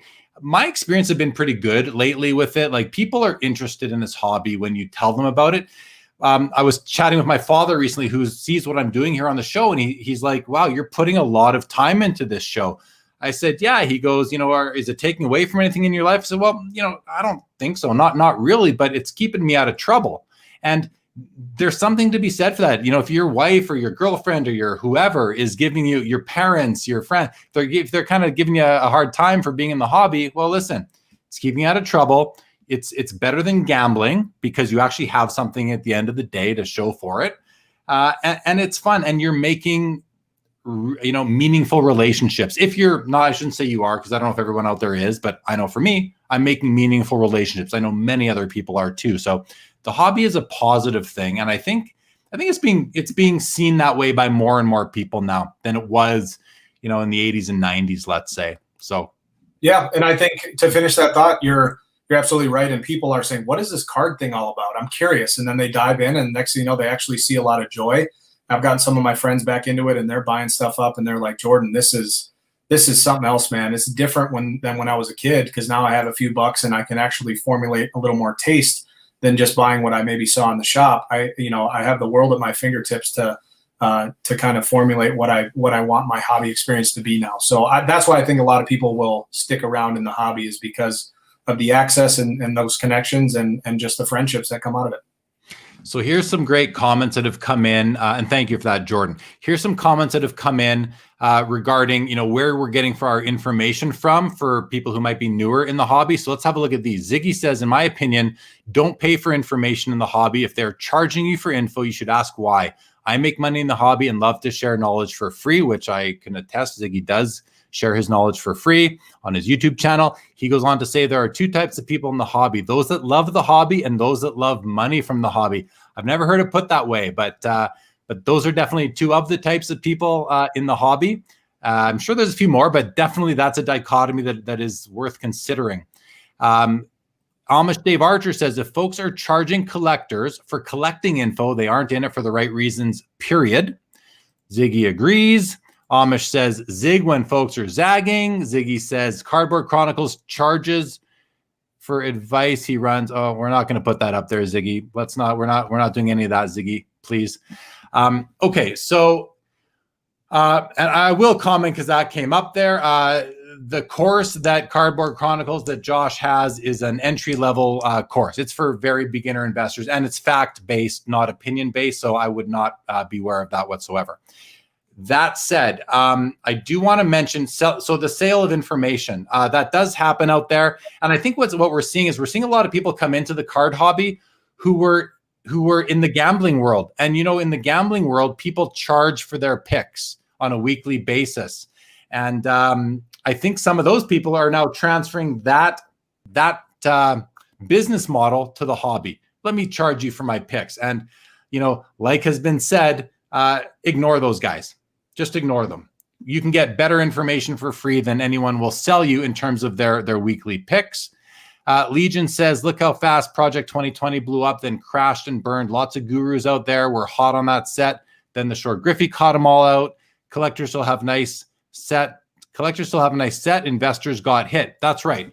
Project 2020 was a big up and a big down. And now those cards are $20 a piece for the most part or less. And you know what? I've got on my shelf behind me, I've got about 40 of them set up there in 4 rows, and they look beautiful. And I'm not into them for much money because I bought them all from Tops. And I don't care what they're worth because they're just nice to look at. And I don't care if the sun ruins them. Ziggy loves Project 2020 as a collector. I agree. As a collector. Simon says, I kept up to date with all the so-called hobby top 5 card experts just so I can collect in the opposite direction of what they're there to tell the sheep to buy. Okay. Amit says, I've only ever thought of selling it all so that I can start fresh and have a slow and steady roll, but having the cards in front of me gives me peace. The peace is far more valuable to me, especially now. And I agree. It's like I said earlier, if you're having a bad day, but you're a hobbyist, you're a card collector, you can always turn to your cards, turn to your content, whatever it is, to have some fun, to brighten up your day. Jordan, you made the same sort of comment a bit earlier as well. The hobby is there for you. I think that's kind of a good way to put it. The hobby is there for you. Sig says, great point. Memories are what we are all really collecting. The cards are triggers to memories, right? That's the whole nostalgia piece. Stoff says, too many people forget to enjoy themselves. Right, exactly. Hobby husbands are the safest kind. We ain't chasing tails. We chasing whales. I love that. That's great. That's great to meet. Dave Kaplan, on a side note, just for Jeremy, tomorrow is the birthday of both Alexei Shamnov and Igor Ulanov. I love it, Dave. 2 Winnipeg Jets from the 90s, back when the Jets were only drafting Russian players. Thank you, Dave. Simon says, was just chasing card porn, Amit. Card porn, right? That's a good hashtag, card porn, because that's the porn that guys like us like. Mike says, my wife actually lets me stop at card shops now. I don't have to hide it. Awesome. Rich is a proud nerd, right? We are proud nerds, no doubt, no doubt. What else we got here? We're going to run through the balance of these comments and get to the next topic here, but we do have more coming in. Amit says, my wife knows I need to find a hobby shop in any city I visit. I made her drive 2 hours to a shop on our honeymoon. Did you really, Amit? 2 hours on your honeymoon? But I agree, right? Jordan, how many times have you traveled in the last couple of years? Well, pre-pandemic, Jordan, and that's what you even planned it before. Do you not? How do you approach traveling to a new city? Do you look for an LCS when you go there? I do. I think it's important if you're in any city to try to maximize your time there. And so whatever it is, if you're looking up restaurants or entertainment or bars or music or whatever you're into, it has become more of a habit, to just find out whatever is going on. And I'll drive an hour out of the way to go to a card shop. And oftentimes like go to Detroit, I would go to Detroit and there'd be something on the outskirts and I'd find some of the best cards there because nobody will go there. So we all love the hunt. If you're in the hobby, you love the hunt. There's something beautiful about being able to look those up and then connect with those shop owners. And I've left, 20 plus shops saying, hey, if you got any of this guy or that guy, let me know. And I've emailed with those guys and kind of followed up with them for many years. So always hunting down music, bars, food, and card shops. There it is, man. There it is. Food and card shops for me. Right there. Steve Elmore, welcome to the show. Hello to you. Dave says, I like cards just as much as the next guy, but pack ripping is especially the same as gambling. And I don't disagree with that at all, really, because pack ripping is it's one way to get cards into your hands in the hobby versus buying singles. And we need pack rippers. With no pack rippers, there's no secondary market for the current cards. So thankfully, we have the breakers and the people who buy in and the pack and case rippers. I certainly appreciate all that. But yeah, there's definitely a gamble imposed or implied there. And one of the things I heard it said, well, somebody said to me, the money you pay that is in excess of the value you get from a box is called the breaker tax. So that's the tax you pay to have that experience of opening up that product and opening the pack and hoping for the big hit. Because when that big hit happens, trust me, you're going to be talking about it for a long time. There's nothing quite like it, right? Have you ever pulled are you a pack ripper at all, Jordan? Have you ever pulled a big card? I have never pulled a big card. I used to open cheap packs as a kid, collector's choice, and then open a lot of 90s stuff. But and I still to this day have never pulled a huge card. I was down at the Super Bowl and we stopped at Walmart or Target or something and grabbed some Prism football, and I got like a $200 Kyler Disco rookie or something. It's like you'll get $100 or $200 hit, which is great. I'm not being ungrateful for that, but we're talking about a huge hit where you're talking over $1,000 or even $5-10 grand. Never. No, it's tough to do, right? And that's why you don't, and people who do hit them, they'll show them on Instagram, Facebook, wherever. And then other people see it and they might think it's so easy to do, but it's not, because that same person hasn't shown you the hundreds of rips that didn't have the same fruits of the labor type of thing. They didn't provide the same type of positive and financially beneficial results. So be careful of that too. I think that's a good message. Bobby Burrell, welcome to the show, Bobby. Bobby says, and those who like to document the hobby too. I'm not sure what that's in reference to right now, but yes, let's not forget the people who document the hobby and pour their heart and souls into the hobby. The history of the hobby to me is as if not more interesting than the history of the sports that we are collecting. So, and Bobby is an extraordinary person at documenting the hobby, being vintage hockey hobby memorabilia and cards. Awesome stuff. Dave says Vegas Dave will sell you his picks. I'm sure he will. Hey, he did pretty well on a card not too long ago. So the guy's made a few decent moves with the Trout Superfractor. I think he turned 400 grand into 4 million. So, I know he gets a lot of knocks, but the guy just made $3.5 million. All right. Billy says it isn't a scam to get paid for your time. Just because someone gives away their time for free doesn't make the knowledge any better or worse. That's true, but you still have to assess the knowledge itself that's being shared. Some is better, some is worse. Whether you pay for it or not, yes, I agree. That does not necessarily impact whether it's good or bad. Mike says, a meet in sickness and in health for rich and poor. When values are up and values are down, a big hit or nothing but commons. Yeah. We are hobby husbands. That's a great way to put it. Ziggy wants to know where I can follow Jordan, YouTube, IG. Let's put that up there right now again. Follow Jordan on Instagram, and his podcast is For the Hobby. So we'll leave that up there and running right now. Aaron says, I feel bad for the kids in the current hobby market. It's so inflated for packs. What's really different in the packs than since 5 or 6 years ago? Cards are not that much different. Tops, for example. I mean, the hobby has changed. That's all I can say. That's a whole episode on its own, Aaron. In my opinion, I could talk about that for quite some time, but we're not going to get into it right now. But great comment. Billy says, great shop in Nashville, Grand Slam Sports. Awesome. Bobby does. Okay. I got to the end of the comments, which was my goal there. We're at hour 20 minutes and we're not done yet. So let's keep on going. Jordan, how do we keep this level of excitement in the hobby sustainable? We touched on it a few minutes ago. I want to hear your thoughts, and I know you're a creative guy. You've got some ideas. You've done things before in the past. How do you see we as hobbyists can help sustain the level of transaction and excitement that the hobby is seeing in the last few months? That's a good question. And I don't have all the answers, but I do have some ideas and suggestions and thoughts.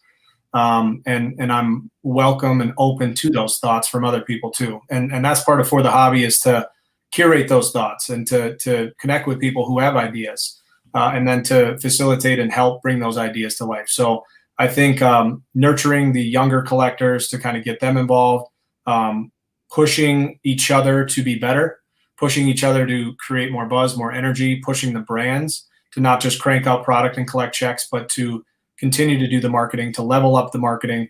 I actually compare the hobby right now to kind of when Michael Jordan was involved with Nike, right? Michael Jordan came around and created some energy around sneakers and sold a ton the first year. And then Nike had to try to top themselves year after year after year. And you say, how are they going to top this?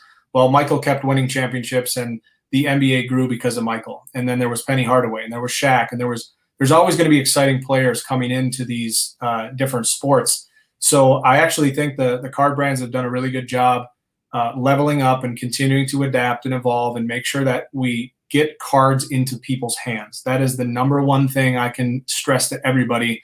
Find a way to get cards into people's hands, because if they have that gene, as you mentioned a lot, people will find a way to love those cards, and they'll grow it. I went from a base card to owning one of the possibly one of the best collections of Brett Favre on the planet, right? So, but that stemmed from nurturing it and having good relationships and building it and having goals and things like that. So I think as a group, we should all continue conversations around not just, hey, what cards do you have for sale?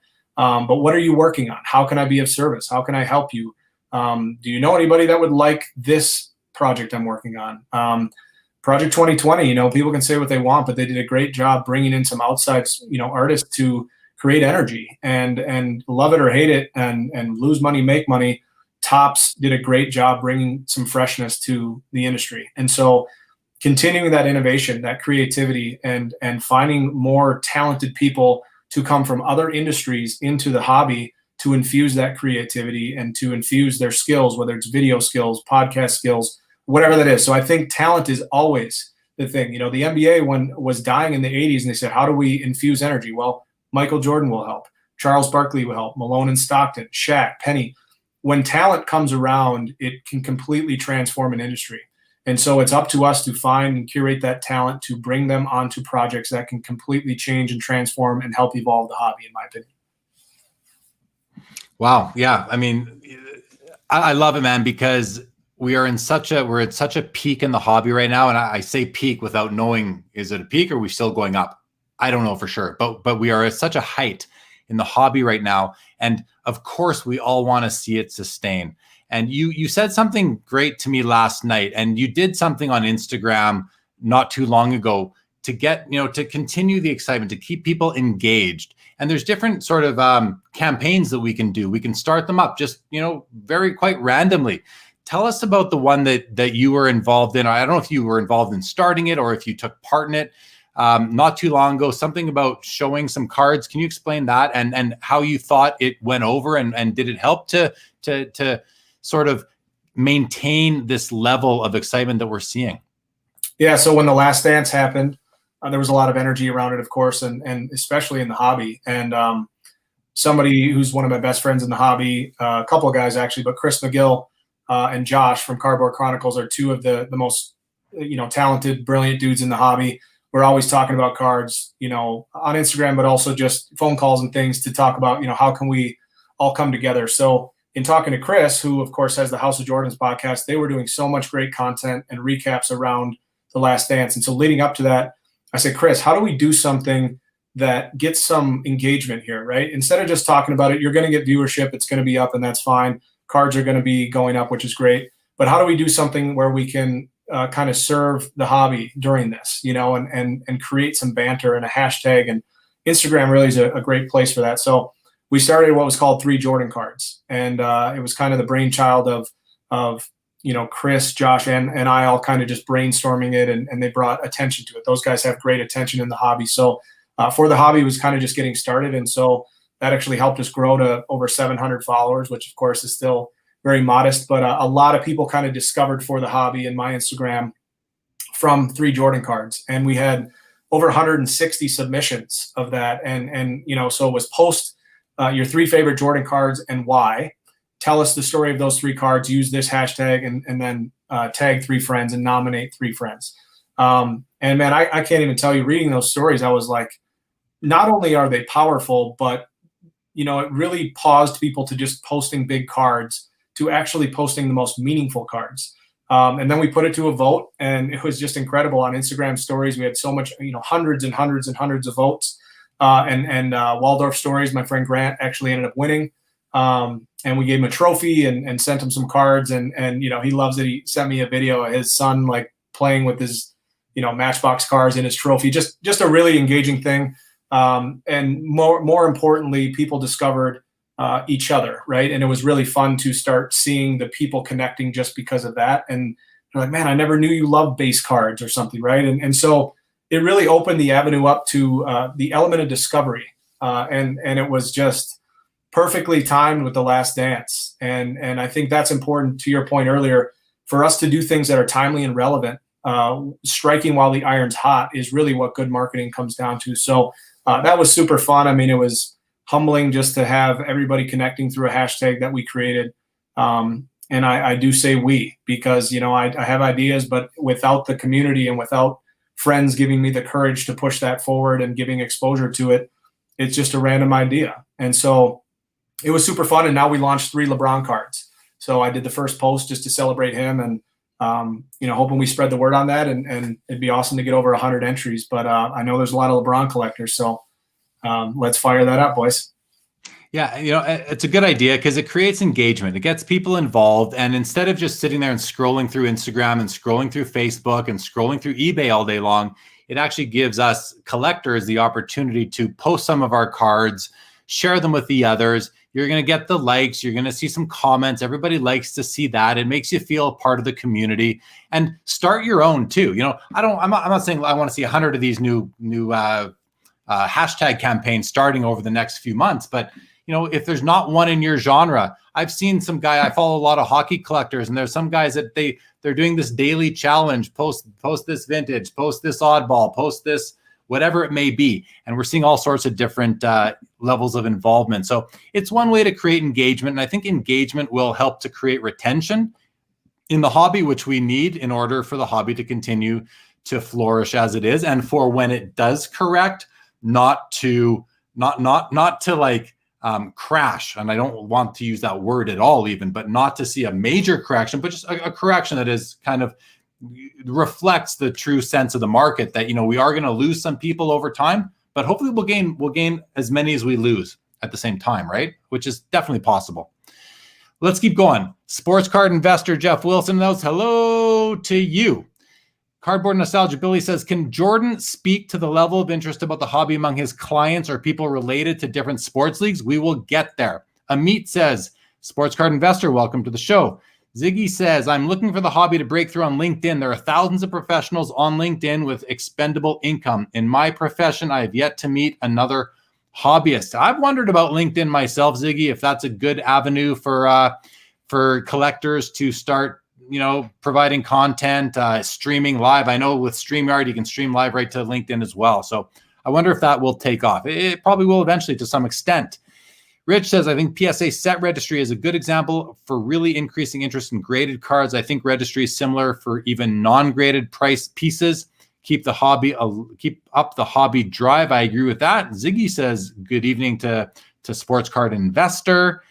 Mike says, remember, hit the thumbs up button. Please hit the thumbs up button, everybody. Simon, it will be interesting to see what happens if next year's NBA rookie class is a big drop off from the last few classes, and if that has a hobby effect. That will have a hobby effect regardless of what the rookie class looks like, because the NBA rookie class is a huge impact on the hobby every year, no matter, strong hobby or weak hobby or same, average, could be a decent hobbyer, but it definitely has an impact on it.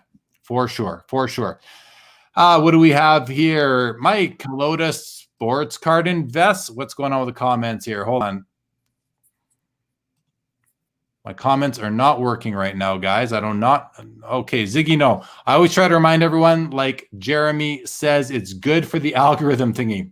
Thank you. If you're hitting the like button, I greatly appreciate it. And we have some hellos going back and forth from the viewers. I appreciate you all. Thank you so much. Amish Dave Archer.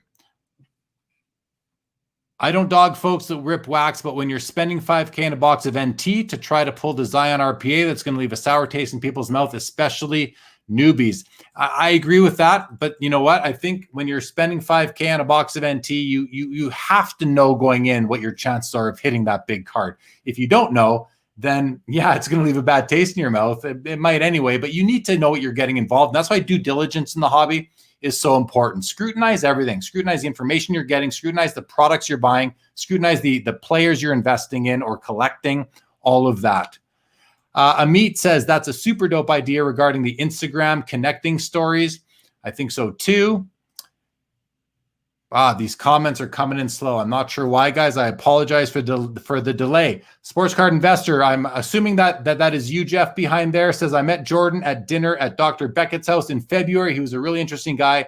I'm sure this has been a great episode.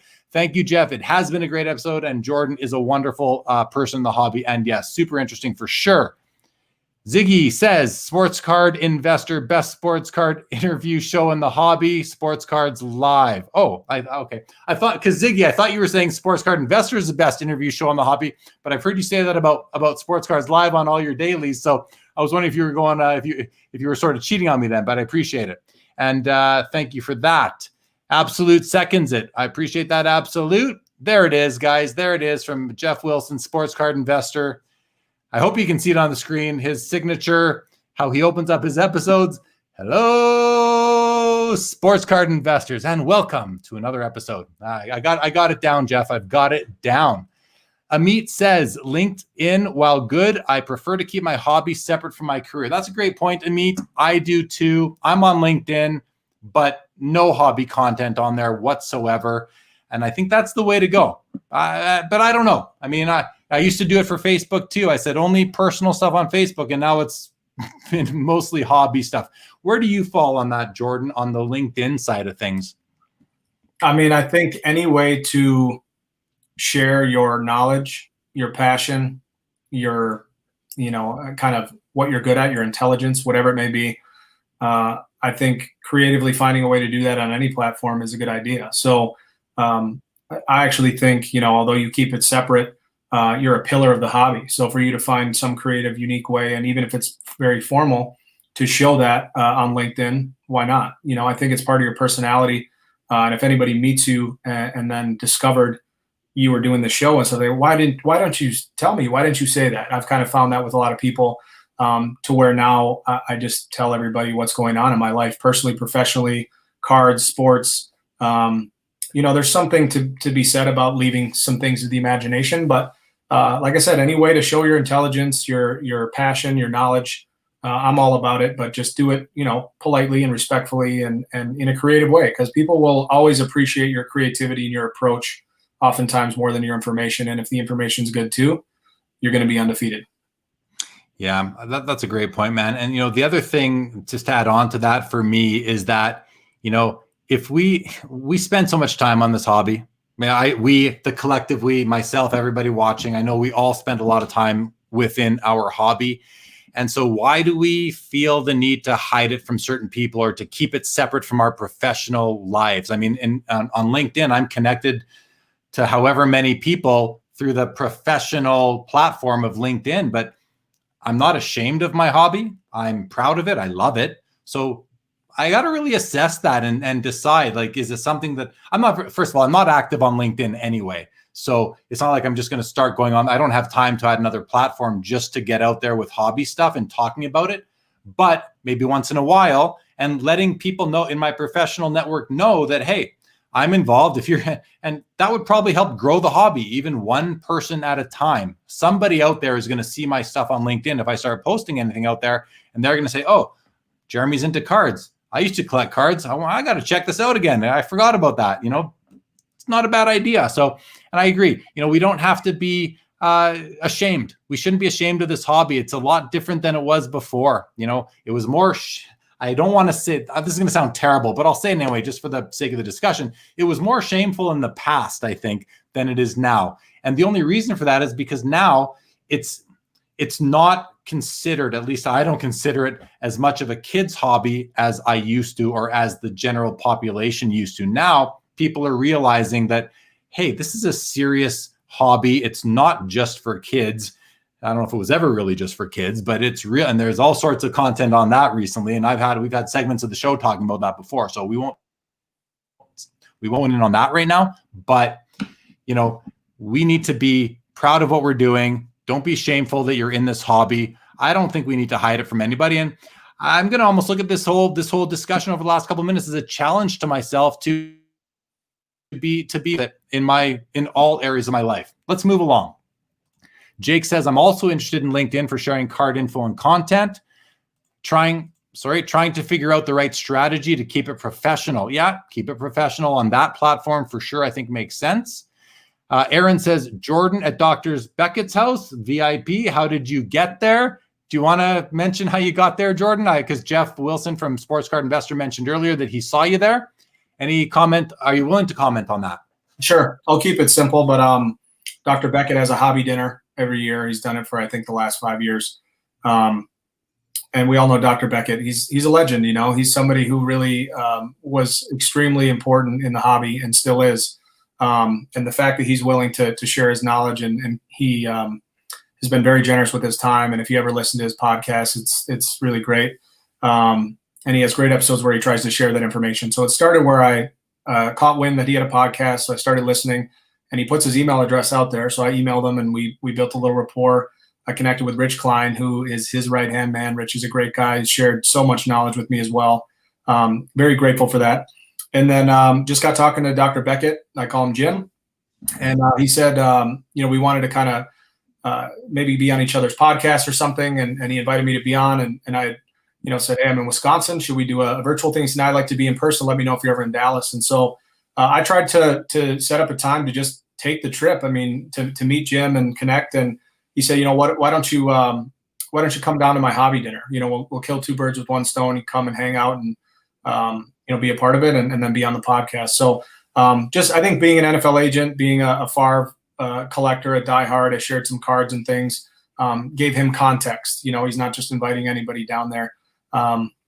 So Jim is a very good judge of character. He really is good at curating groups of people to create really awesome banter. And so I'm very lucky to do that. And one of the coolest things that ever happened to me in the hobby is just connecting with Jim and becoming friends and being on this mission, which is what Dr. Beckett's mission was to uplift the hobby and just, have integrity and be good to people. And so I'm very happy to be connected with Jim, be a part of what he's doing, and honestly to carry on his legacy and his mission for years to come.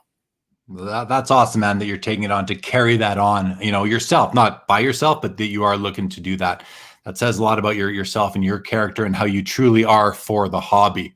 And I will say as well, Dr. Jim Beckett was a guest on my show, episode number 30 it was, and an awesome guest. He's such a nice guy. When I reached out to him, he said, I'd like to repay the favor and have you come on my podcast. And I was like, oh, wow. Like, what an honor that is. I'm OG. Like I'm buying the Beckett issues number ones in the late 80s, early 90s when they went past baseball and went into hockey, football, and basketball. I remember issue one of each of those magazines coming out. So to have him on my show was truly an honor. And to be asked to go on his podcast was, truly an honor as well. So great guy. Let's keep on rolling through here. Jason Pringle, welcome to the show, my friend. Break time. Get to catch a few minutes of you guys. Awesome. Great to have you, Jason. Jeff says, haha, good job. That must be to me doing the hello, Sports Card Investors. Thank you, Jeff. I'm glad that didn't offend you and you got a kick out of it. That was the purpose. Ziggy says, as a sales professional, sports is the easiest way to build rapport. I think using sports cards as a bridge to build rapport in business is key. Lots of wine collectors in my profession. I agree. I have a lot of people that I deal with in my day job on a regular basis, and I try to bring up that I collect sports cards because it's just something that people are like, that's interesting. Everybody wants to hear about it, which is awesome. I find it very complimentary to myself and our hobby. It's pretty awesome. Simon says, if we get too many business CEOs and money men, etc., all they will want to do is buy up all the big cards in the hobby and then sell shares in them. We are seeing some of that for sure lately. Autographing was a line on my med school application CV. Hilarious. Because this guy Rich is a big in-person autograph collector. And he makes his own custom cards and does them. They're beautiful. Jake says, Ziggy, I think wine collecting and card collecting share a lot of parallels. Fair comment. Amit agrees, but not out of embarrassment. But to quote Tony Soprano, I don't bleep where I eat. Yeah, well, why not? Why not? I think Tony meant it in a different context to me, but to share your hobby with people in all aspects of your life, we'll talk about that offline, you and me. Me and Amit, this is a guy that we have regular conversations, so we can take that offline sometime and get into a bit further. Jump in, please. I will say, I truly believe I've kind of become more confident in just being myself, right? And part of doing that is becoming a professional and surrounding yourself with people who encourage you and give you the courage to be yourself and do what makes you happy.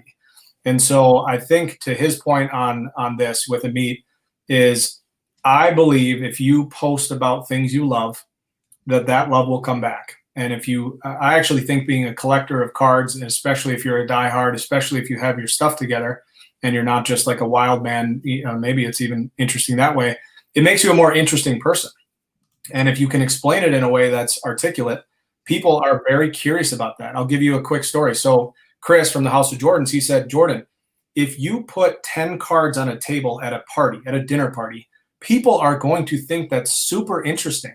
What are these cards? Oh, I know Michael Jordan. I know this guy. Who is that? How much is this worth? What is this brand? Oh, that's kind of a cool one. We don't have that context, right? Like if you put out 10 cards and a bunch of hobbies come over, they're like, dude, those are common. Like, what are those? I don't know what that is. But 10 strangers who don't know anything about cards think it's super interesting. So I think professionally, when you share things you love, and I've had friends at brands and things that say, man, Jordan, props to you. You were on this. You were ripping cards in 2014 of 90s stuff. Now this is exploding. What do you think of this? And I said, I mean, I'm just doing what I love. So it's great. It's nice that everybody else in society is kind of coming on board. So I don't look at it as blanking where you eat. I look at it as if you post who you are, what you are, it actually makes you quite a bit more of an interesting person. The more I meet hobbyists and I learn about their personal lives or their interest outside of cards, the more I think they're incredibly interesting. And so I just think it's, at the end of the day, posting who you are, like I said, in a formal, professional, respectful way, can actually win more people over, in my opinion. So I like that you challenge yourself. Same for me. I'm always trying to find out ways to intertwine the things in my life to make my life more interesting and more enjoyable. Yeah, man. Well said. I think what you just said, it ties in a lot to, Ziggy said it earlier in terms of building rapport. Building rapport in anything, business, doing a show, having an audience is so important. And when you build rapport, you can use your hobby as a method to build rapport with people in normal business life, in whatever you're doing. So, use it to your advantage, not in a selfish way, but in a way to cultivate stronger relationships. And, that will become self-serving because business is all about relationships. There's no two ways about it. That's what it's all about, relationships. So building rapport is a way to build a relationship. And if you can use your hobby to build that rapport with somebody because you find commonality, the way to build rapport is to find commonality. And we are very fortunate in this hobby that most men collected cards as when they were young. If you're in North America, chances are you've had a pack of baseball cards or hockey cards at some point in your lifetime. So we have that already in common. If not the cards themselves, then the sports. Everybody knows about sports. Everybody knows who Michael Jordan, LeBron James are. So you can talk about these things and build rapport. That will help build a relationship, and that will lead to a more successful life overall. That I'll go to my grave with that, quoting myself on that. So anyway, let's keep on going. I like this. What Colin says, he says, some of my bigger deals come from people that I know or a family member hooks me up. And, those people aren't going to hook you up if they don't know that you're going to treat people well, right? So that's another thing to say. We got to treat people well. Ziggy's on fire tonight. If I have a client that is into sports, I will give him a graded card from his favorite team. They love it. I've done it twice. They don't have to know the value, but they love the gesture. Yeah, it's a great gesture for sure. Aaron wants to say, thanks for sharing, Jordan. I'm over in Minnesota, collecting since the mid-'80s. Love to sell you all my Favres for cheap. There you go. I'm going to put, we'll put Jordan's contact information, how to reach out to him again at the bottom on the ticker. So there, you can reach out to Jordan on Instagram at for.the.hobby or at Favre Cards, and check out his podcast, which is called For the Hobby, on the various podcast platforms and on YouTube as well. Okay, let's move along, Jordan. So again, everybody, thank you for joining us. This is the 50th episode of Sports Cards Live. This show was born out of the pandemic, looking for something to do with my time, to keep busy, and this came about, and it's led to awesome episodes. I'm happy to have Jordan on with me for episode number 50 because he's such a positive guy. He loves the hobby, as you can tell if you haven't been able to tell already. So having a ton of fun. Stick around. Don't leave yet because we're going to get to card of the day. We're going to get to the Sports Cards Live 5. I have a few kind of neat little surprises. Nothing crazy, but a few neat surprises that you'll see soon enough. So we will get there. We will get there. I promise you. All right, Jordan. I wanted to talk about 90s inserts. I don't know that we're going to really have time to get into that for too long, but I teased it. So let's just spend 2 to 3 minutes on 90s inserts and just how important they are. Speak tonight. I'm not even going to preface it with how important they are. Please speak to 90s inserts. How do you feel about them and their place in the hobby? Yeah, so I was born in 1985, and back then, a lot of paper cards, straight up. Topps was, and Fleer and Donruss and those things were in the 80s and early 90s. That's all there was. And so the evolution of cards and the ability to innovate and come up with more creative ideas, the gold foil, the first day issue, and then all these inserts started to pop up. And then in the early to mid 90s, we started to see scoring kings. We started to see a lot of these foil inserts, and then refractors, and some of these things came. And of course, refractors are parallels, but parallels and inserts from the 90s, I think, were and still are a foundational piece of the hobby. Usually it's athletes like a Mantle or a Hank Aaron or some of these guys, a Gretzky. But what happens is when you marry up these incredible athletes with incredible artwork and innovation and design, and then hard pack odds, rarity, you have some of the most sought after cards on the planet. And I actually love, I'll show you this real quick. These aren't expensive, but here's a sheet of Michael Jordan. Granted, again, it's a parallel, but to me, inserts and parallels and things that create energy. This is a card that I lusted over as a kid that I couldn't sniff a gold medallion Michael Jordan card. It was probably $50 or something. And now to have a page of them and to be able to have a Michael Jordan insert collection and Griffey and Favre, it was a very important time for cards. And as it was coming out of the crash of, like, let's say 92, 88, that junk wax era, it really picked back up and created a foundational piece now where I do think that was a big part of why guys my age got back into the hobby, to chase down the rubies, the credentials, and some of these extremely high-priced and rare items that we would all agree are beautiful cards. Most people. Some think they're ugly, but the prices show that there's a lot of people with budgets that really think they're great. And I love a lot of the modern cards now, right? But I think that era was incredibly important to the hobby. Well said, man, and very succinct, which I appreciate, especially this late in the episode. And I'll add that, the hobby has always looked back at vintage as sort of like the stable area of the hobby. And it certainly is and has been. But I think that these 90s inserts, they are a new area of stability. Because like you said, so many people grew up in the 90s that are active in the hobby now that have discretionary income.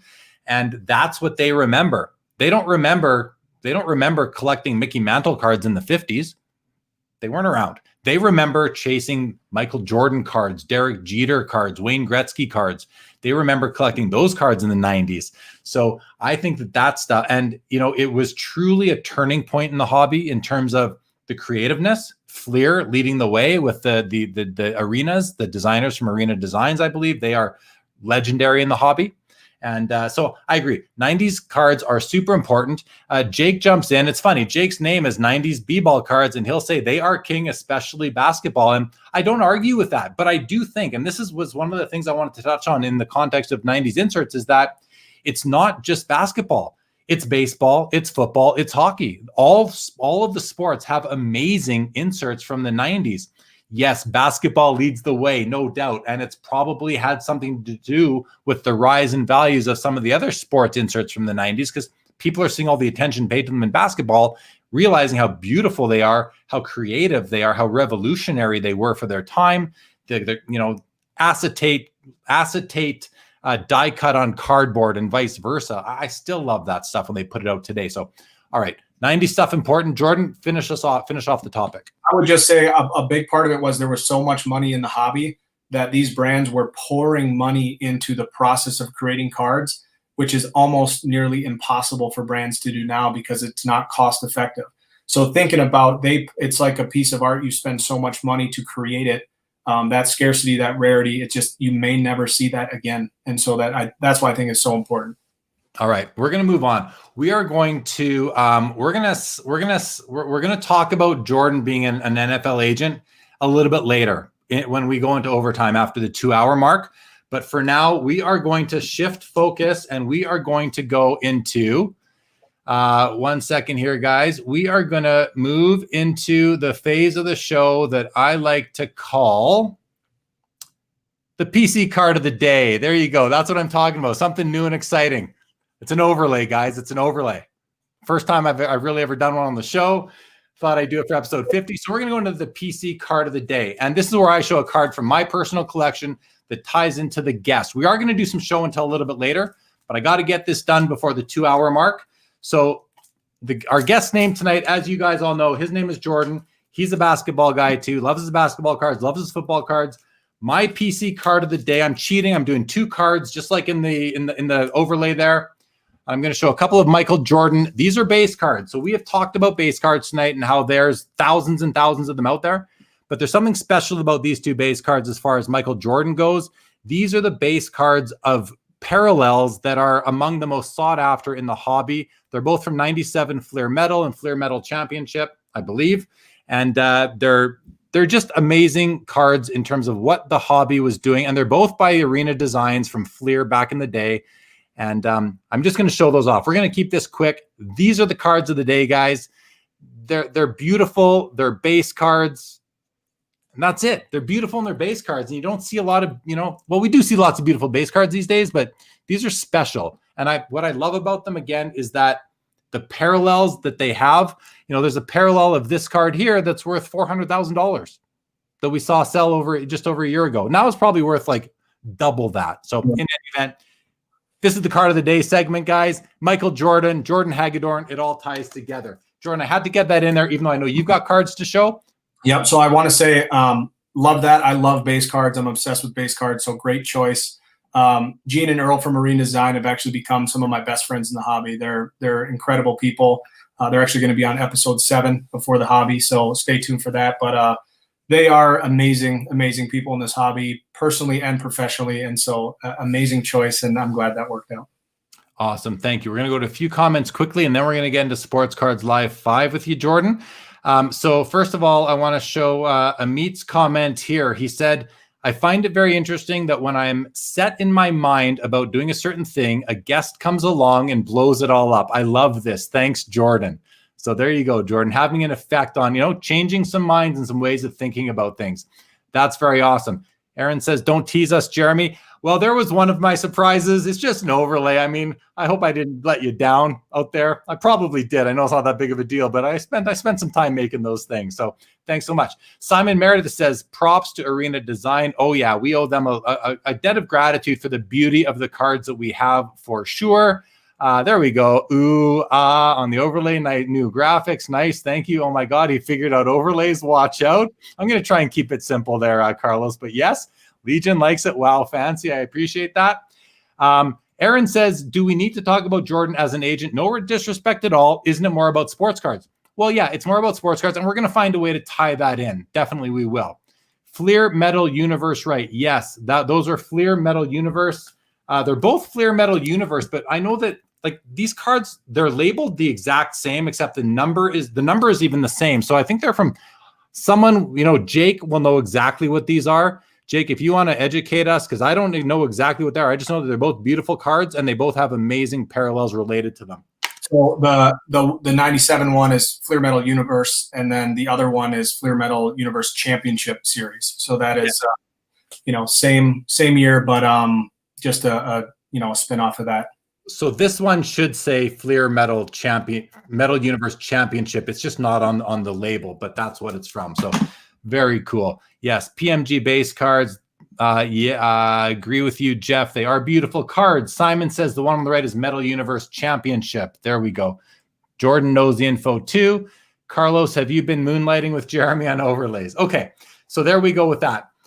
All right, guys. Next up on the agenda is the Sports Cards Live 5. There it is, another overlay. So we're gonna jump into this. I got to find the questions. We'll start off, Jordan. What is the favorite card you have in your PC?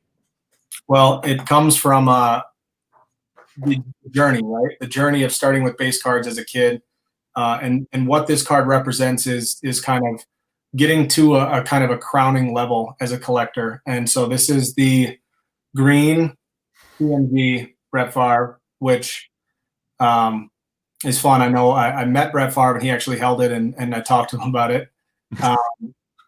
This is actually jersey number 4 of 15.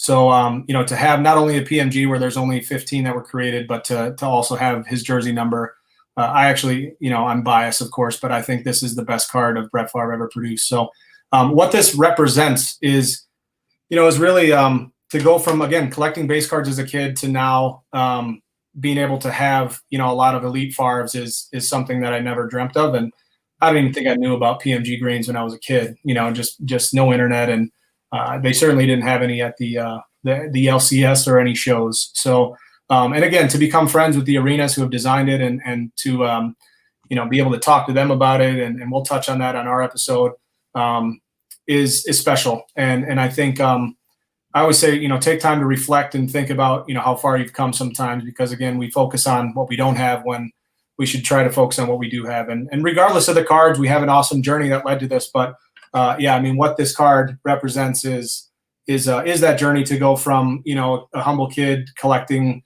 cards in Wisconsin, I should say with a humble collection, to being able to have a collection I'm very proud of. And, I privately collected Favre for almost 7 years, to not get sniped on some of the cards I was looking for. And so now I'm able to share more of my collection. And the green is one that I'm very proud of, and more importantly, proud to share it with other people, to kind of also inspire them, to show them what's possible, if you kind of keep working toward it. Dude, that is an amazing card. I love it. I got a little trigger happy there, and I showed the image there of Brett Favre actually holding that card that you have when you met him not too long ago. Really neat to have him be able to put his hands on the card. It's funny. We always say we love on-card autographs because the player held the card at some point in time. Now he's not touching that PMG green because it's encased, but he's held that card in his hand. That adds a lot more to the card already. As a collector, I think it's awesome. So very cool stuff, man. Question number 2 is, what is the card that is your highest priority on your want list right now that is attainable? There's a few Favre inserts from the 90s that I'm trying to chase down. I only collect Favre 1991 to 2000. And so there's a Donruss Elite card from 2000 that is a dual auto numbered to 50 with Bart Starr and Brett Favre. So that's one that I've had a chance at in the past. It is attainable dollar-wise. Doesn't pop up a ton, but that is a card I'm looking to add in the coming years for sure. Okay, very cool. Next one. Where's your favorite place to buy cards?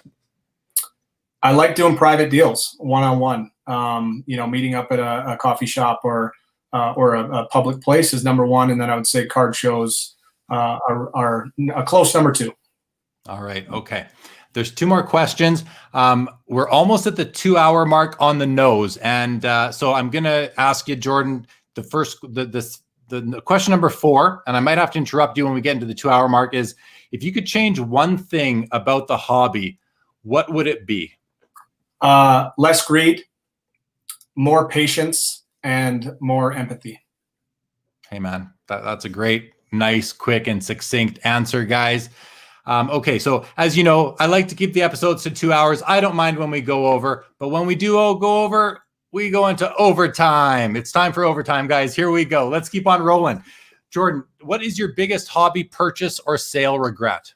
So I'm a kid from Wisconsin who loves the Bucks, and I bought a lot of Giannis, a lot of base rookie cards. I have over 1,000 Giannis cards and several hundred rookies. A lot of cheaper base stuff, ungraded. I wish I would have gone a little higher end and a little more ham on his stuff that has risen to pretty crazy levels.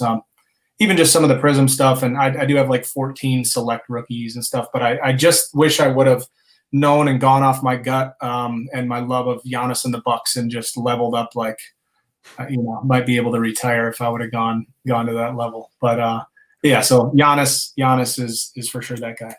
All right, man. Well, great stuff. Thank you for taking part in Sports Cards Live 5. I appreciate it. And let's keep on going because we got more comments. There's still 2 more topics that I do want to get into with you. So we're gonna go deeper into overtime than we've gone lately, but that's okay. Before we do, though, we're going to get to some more comments that have been coming through. Terry says, I am looking forward to hearing more about Jordan as an agent. We will get to some of that. Terry. Carlos, I do act as a technical consultant, but that one he figured out on his own, hence the abject terror. Yes, Carlos did not help me at all with the overlays. I did that all by myself. And I'll tell you what I did. I went on, this is just how I started all this stuff. I went to YouTube and I did a search for how to create an overlay for StreamYard. And I found a video by some guy, and the video was called How to Create an Overlay for StreamYard Using Canva. And I'm like, well, that's perfect. I'm already using Canva for the YouTube thumbnail, so this should be easy. And here we go. I'm happy with them. I think that looks good up there in overtime. All right. Absolute. This is looking good. Thank you so much. 90s B-ball cards. 4 of 15 is so incredible. Favre fan here too. That card has me speechless. I know, right? Right, Jake? That card is unbelievable. Carlos pokes some more fun at me. Now that he's found the buttons, he may end up pushing all the buttons. We'll see. I like to do one button every 10 or 15 episode for me. Every so often I'll add in a new feature. Here we go. Terry Fortune says there is only one number 4 and it's not in football. He's talking about the great Bobby Orr.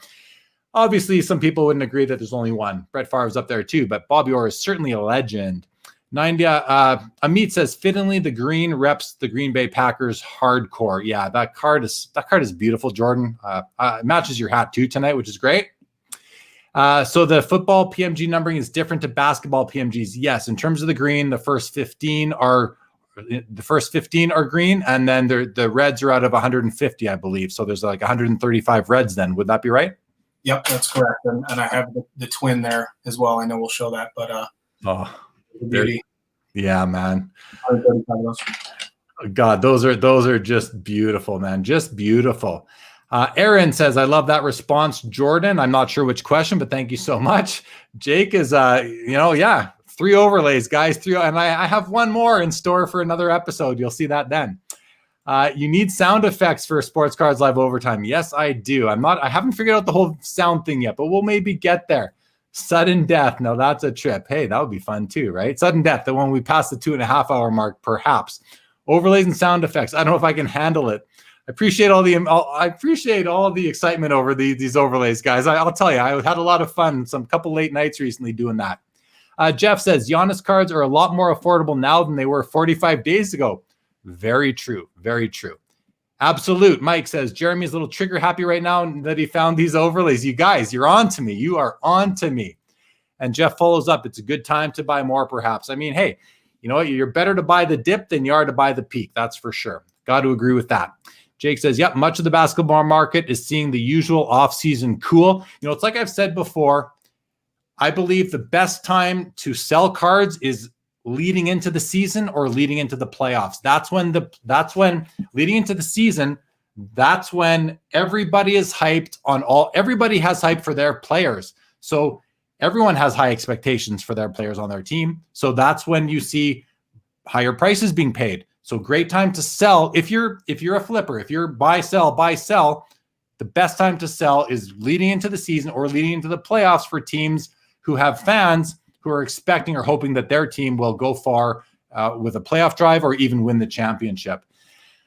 Okay, keeping on going. Simon, what are Jordan's thoughts on Giannis keeping some of his one-of-one redemptions and other redemptions? Do you want to speak to that at all? Yeah, I'll just say we're not going to say too much about it just because we don't really know the details. So I'm not going to speculate on how we got those or if they were custom made or if they just were kept out of packs. So I don't know enough about it, but I did think it was cool that Giannis showed his collection. I know a few other guys, other athletes have started to show it too. So I don't want to speak to it just because I don't know enough about it. Man, very, very, very fair comment and very way to respond to that one. And just my take is similar to Jordan's. I do not know the details of what happened there, so I don't want us to speculate or kind of cast doubt where it doesn't need to be. I will say, if those cards were meant to end up in packs and they never got to packs for some reason, then I don't think it's cool. But if that's not the case, then it's cool. If you got them legitimately, we'll leave it at that. Jake says it's a great time to buy basketball cards for your PC. Right now the hype is LeBron still has hype because he is on the verge of winning another championship. That is a big deal. There's hype for him. There's hype for guys on the Miami Heat. For sure there is. There was hype on Tatum after they beat the Raptors. Lots of hype on Tatum. What's going to happen now what's happened over the last few days since he was eliminated, and what's going to happen over the next few weeks as he continues to not be playing? And then it'll probably come down in value. There's just not as much excitement over the player. But once the new season is announced and people are excited for their players to start again, we're going to see another resurgence across all the best players in the leagues, all the stars. Yeah, 90 says the red gives me all the Christmas vibes. Putting those red and the greens together, that's something you just do not see. That right there, everybody. The fact that we have somebody, there you go. The fact that we're seeing a red and a green PMG together of the same player from the 90s, and not just any player, Brett Favre, like a superstar. It's rare that you're ever going to see those two cards in the same person's hand. So soak that in, people. That's an impressive showing there. Amit says the show has that retro feel. Just nice, super nice. Well done, son. Thank you, my friend. I greatly appreciate it. All right, Jordan, two more topics I want to touch on. The first one is tell the audience a little bit about what you're doing with your podcast that is called For the Hobby. How did it come about? What's your vision for it? Yeah. So as I started collecting again in 2014, I started working toward things, and I had to set some goals because otherwise you're just spending a ton of money and you don't have a rhyme or reason, right? And we've all gotten caught up in that at times. So I wanted to write a series of books about the evolution of cards, 1980 to 2000, and I just started connecting with a lot of amazing people talking about that.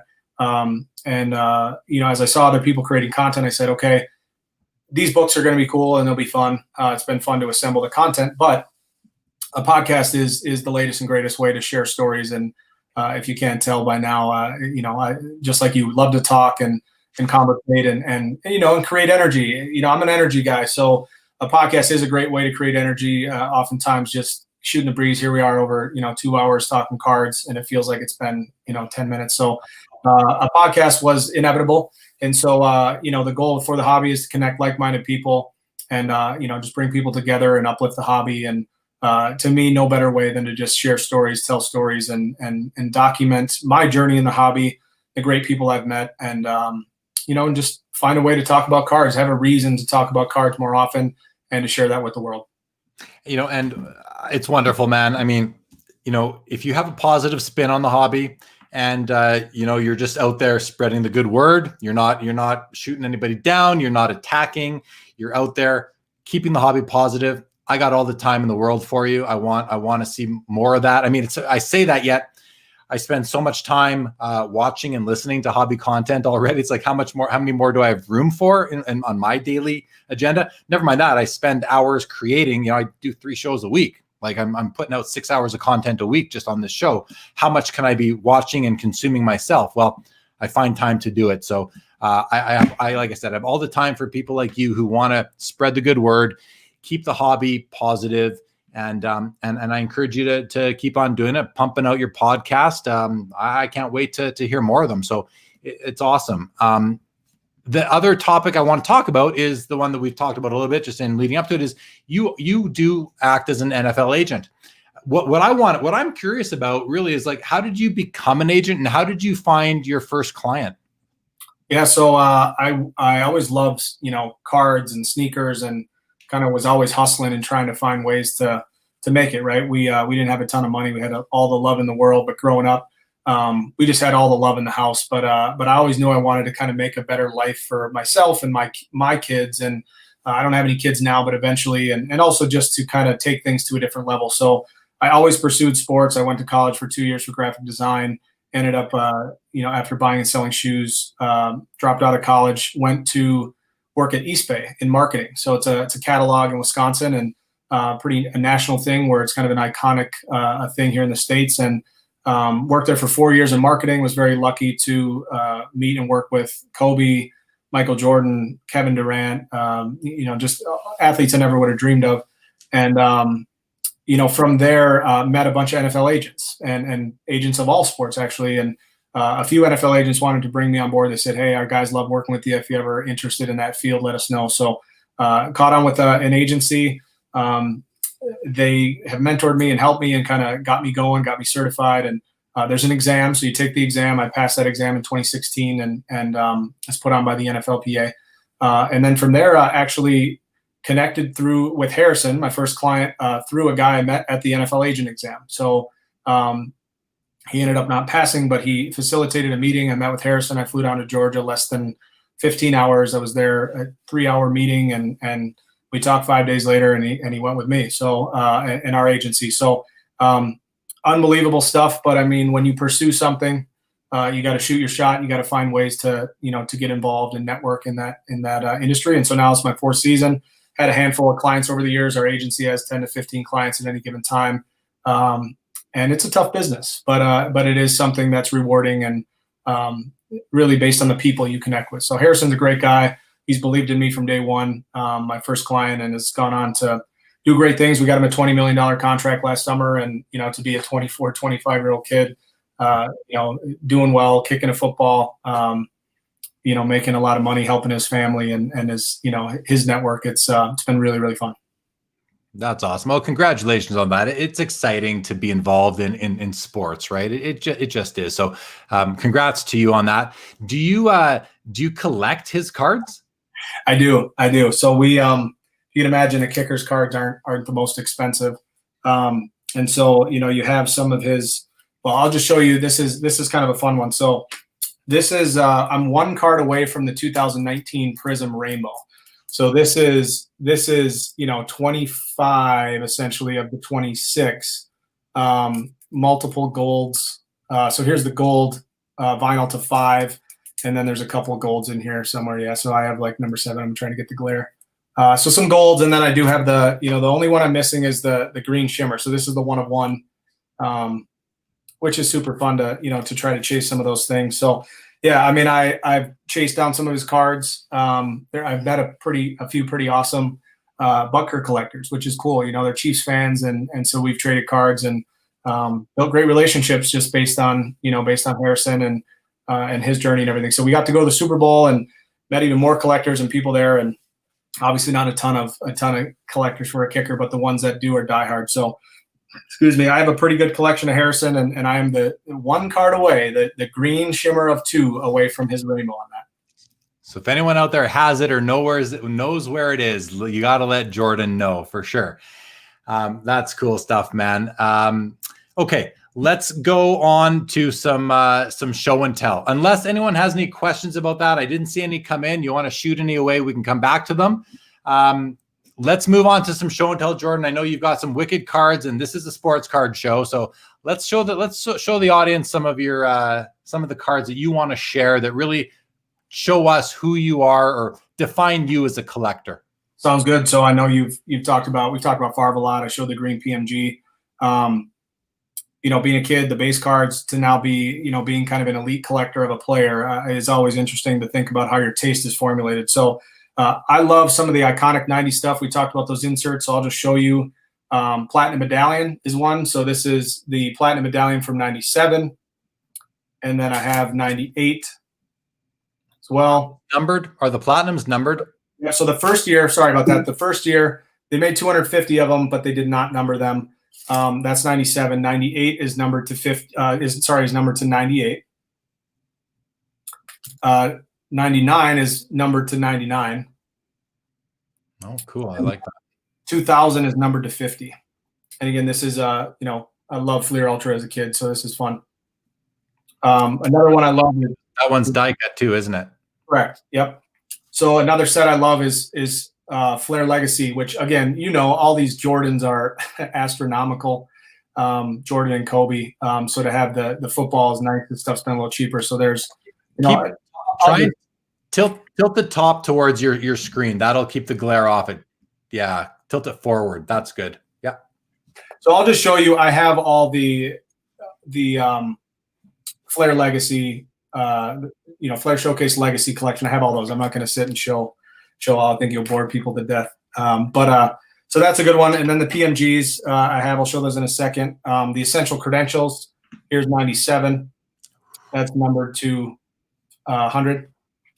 This one I recently picked up, and this is one of those moments. This is numbered to 57, and this thing is almost impossible. I mean, you just will not see this. I love those. I love them. And then that's 98. This is 99. Awesome. I do have 2000, which isn't the prettiest card, but it is necessary. That's Tom Brady's rookie year. Yeah. Movies. This is 96. This is unnumbered. 97. We all know that set. On the basketball side is gorgeous. Crazy. That's beautiful. That's gorgeous too. And I like the green. Really goes well with the jersey. Yep. 98. Oh, amazing. Beautiful cards. Wow. They are 50. And then this is 99, which is numbered to 30 that year. And beautiful, man. Gorgeous. 2000, also numbered to 50. And then these are two inserts that were put out in those sets. They're also rubies from Skybox. So those are kind of obscure. But to have all these in one place, I think is pretty tough. I've never met anybody that kind of has this kind of stash. And then I showed these from 97. These from 97. Oh, dude, we can just have those up. We can have a half-hour show dedicated to looking at those two cards.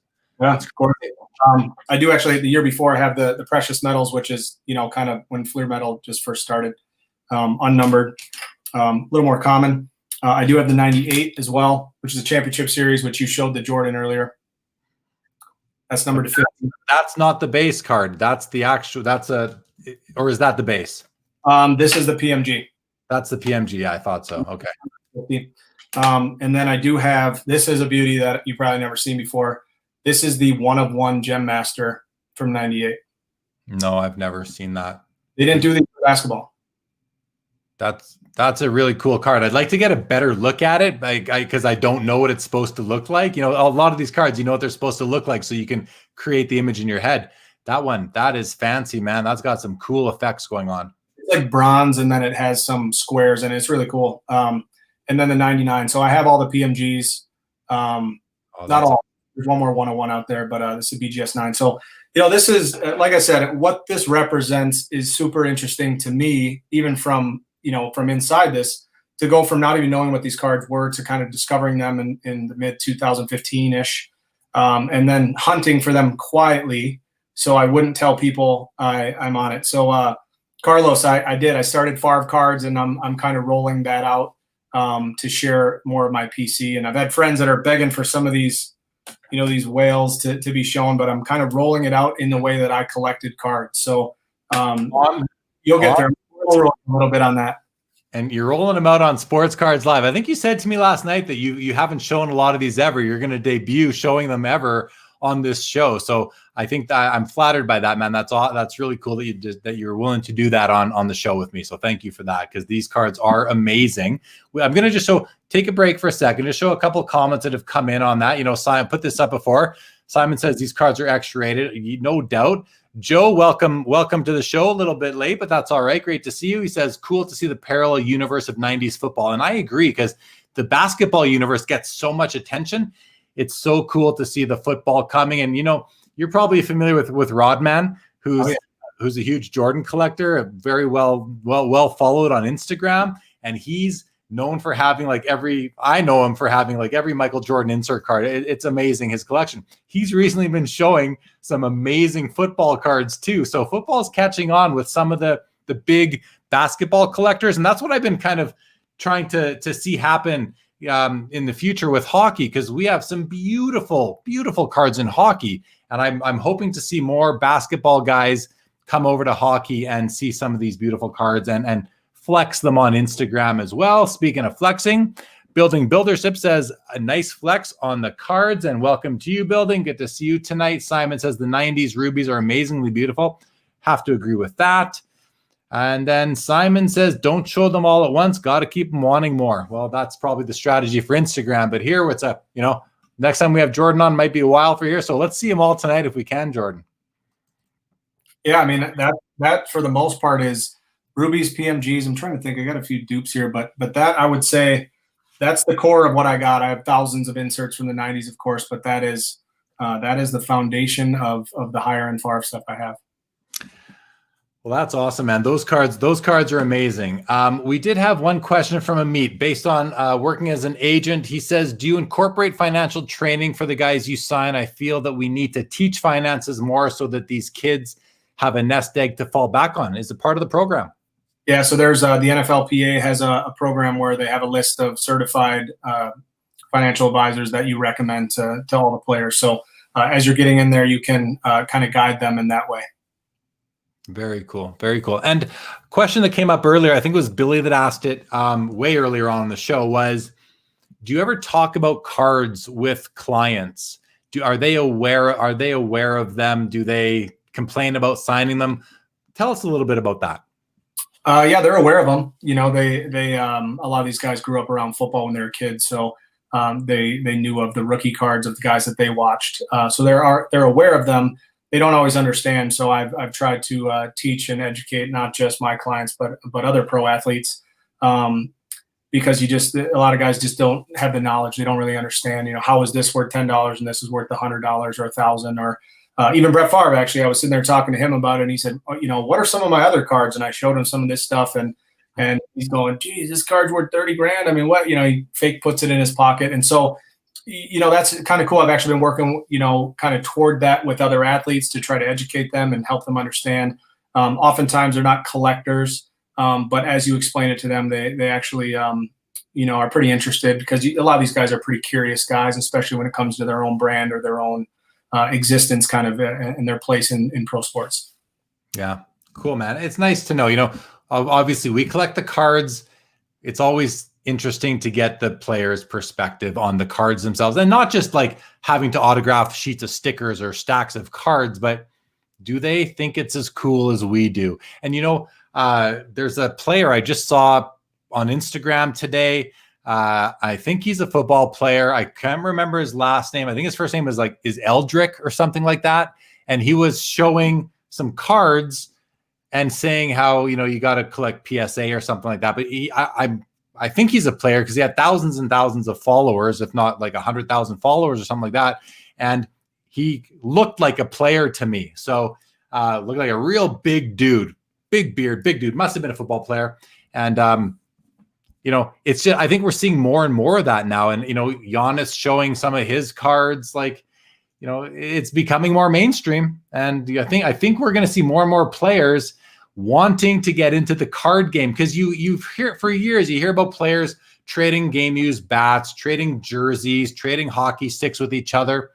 Why not just go get you guys can afford it. Why not just go get a card of your favorite opponents or your favorite teammates or your favorite heroes that you look up to, or that you modeled your game after? Do you see that happening? Yeah, I think, like you said, with Giannis, I want to say Hassan Whiteside had put some stuff out too, posting Gary Trent Jr. and some of his own cards. Harrison does have some of his cards. I've given him some of his own cards, and of course, his family has tried to grab those. But I do think it's going to become more common. I think it's. I know if I was a pro athlete, I'd own a bunch of my rookie cards. Yeah. There's a pitcher, former All-Star in baseball named Pat Neshek, and he's a huge collector of autographs, and he trades autographs, and he's got a bunch of his own cards, I'm sure. And he's a huge collector. So he's super interesting guy and was a 2-time All-Star and has brought more attention to that. So I think you'll see more of it. I think as it's gotten more popular, I think you're going to continue to see mainstream media, mainstream coverage. I don't care if you're Giannis and you got, millions and millions of dollars. When you see a card of yourself for over 1.8 million, you're curious.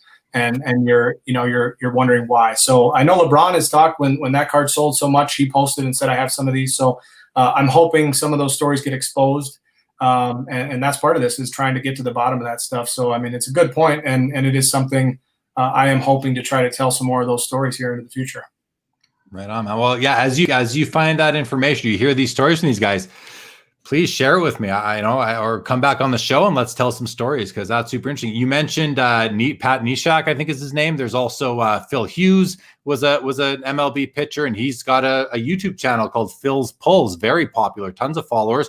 He cracks baseball wax all the time. And then there's another one that was just in my mind. Who was it?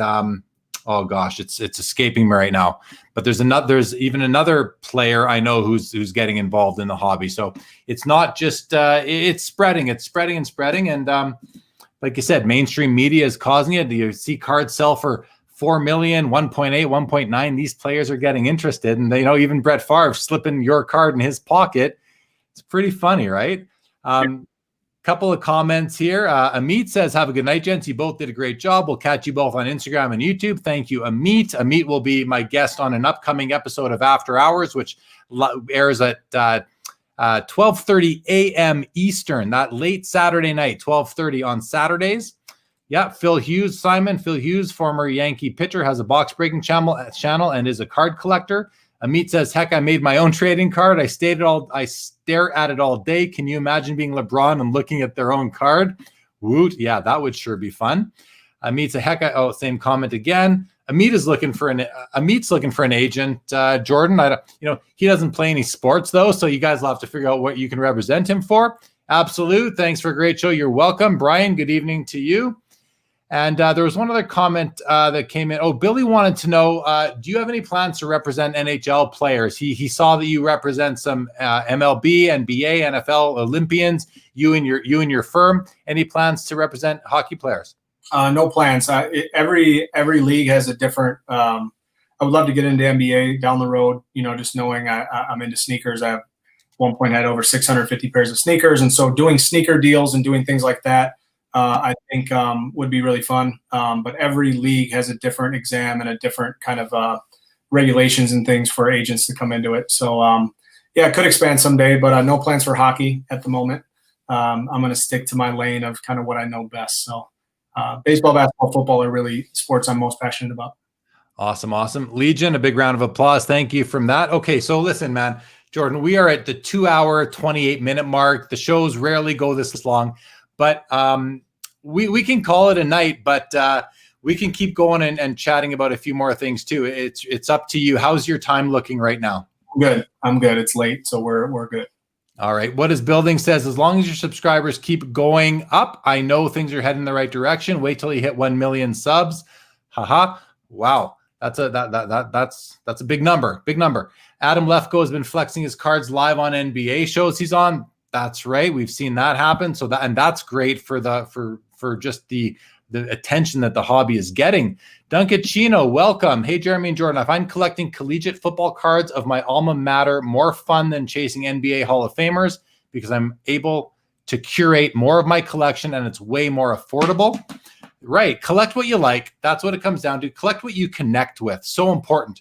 Oh, I remember what I wanted to chat a bit about, Jordan. Hockey. We had it on the list. I was going to skip it because we were running out of time, but hey, let's go for it anyway.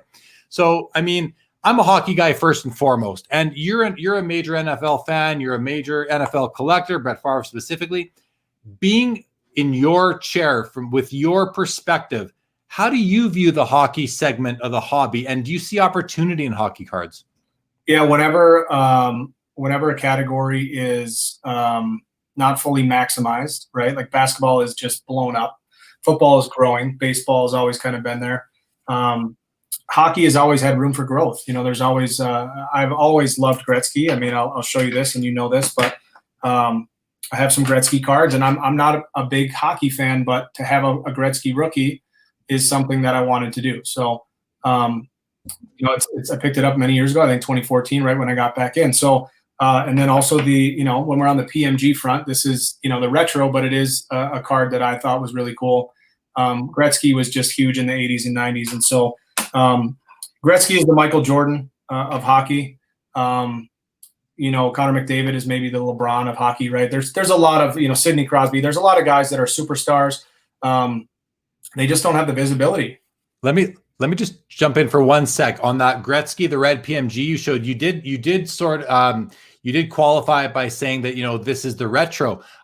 It is the retro, but just to clarify for everybody watching, there were no PMGs in hockey prior to the retro, and the retro is fully licensed as opposed to the retros in basketball and football. So it's to me, it's as cool as the 97s in basketball and football, even though it came out, 15 years later. So maybe not quite as cool as if it came out in 97, but every other aspect of the card is as cool. So that's a beautiful card. I'm glad you showed it. Sorry, keep on going.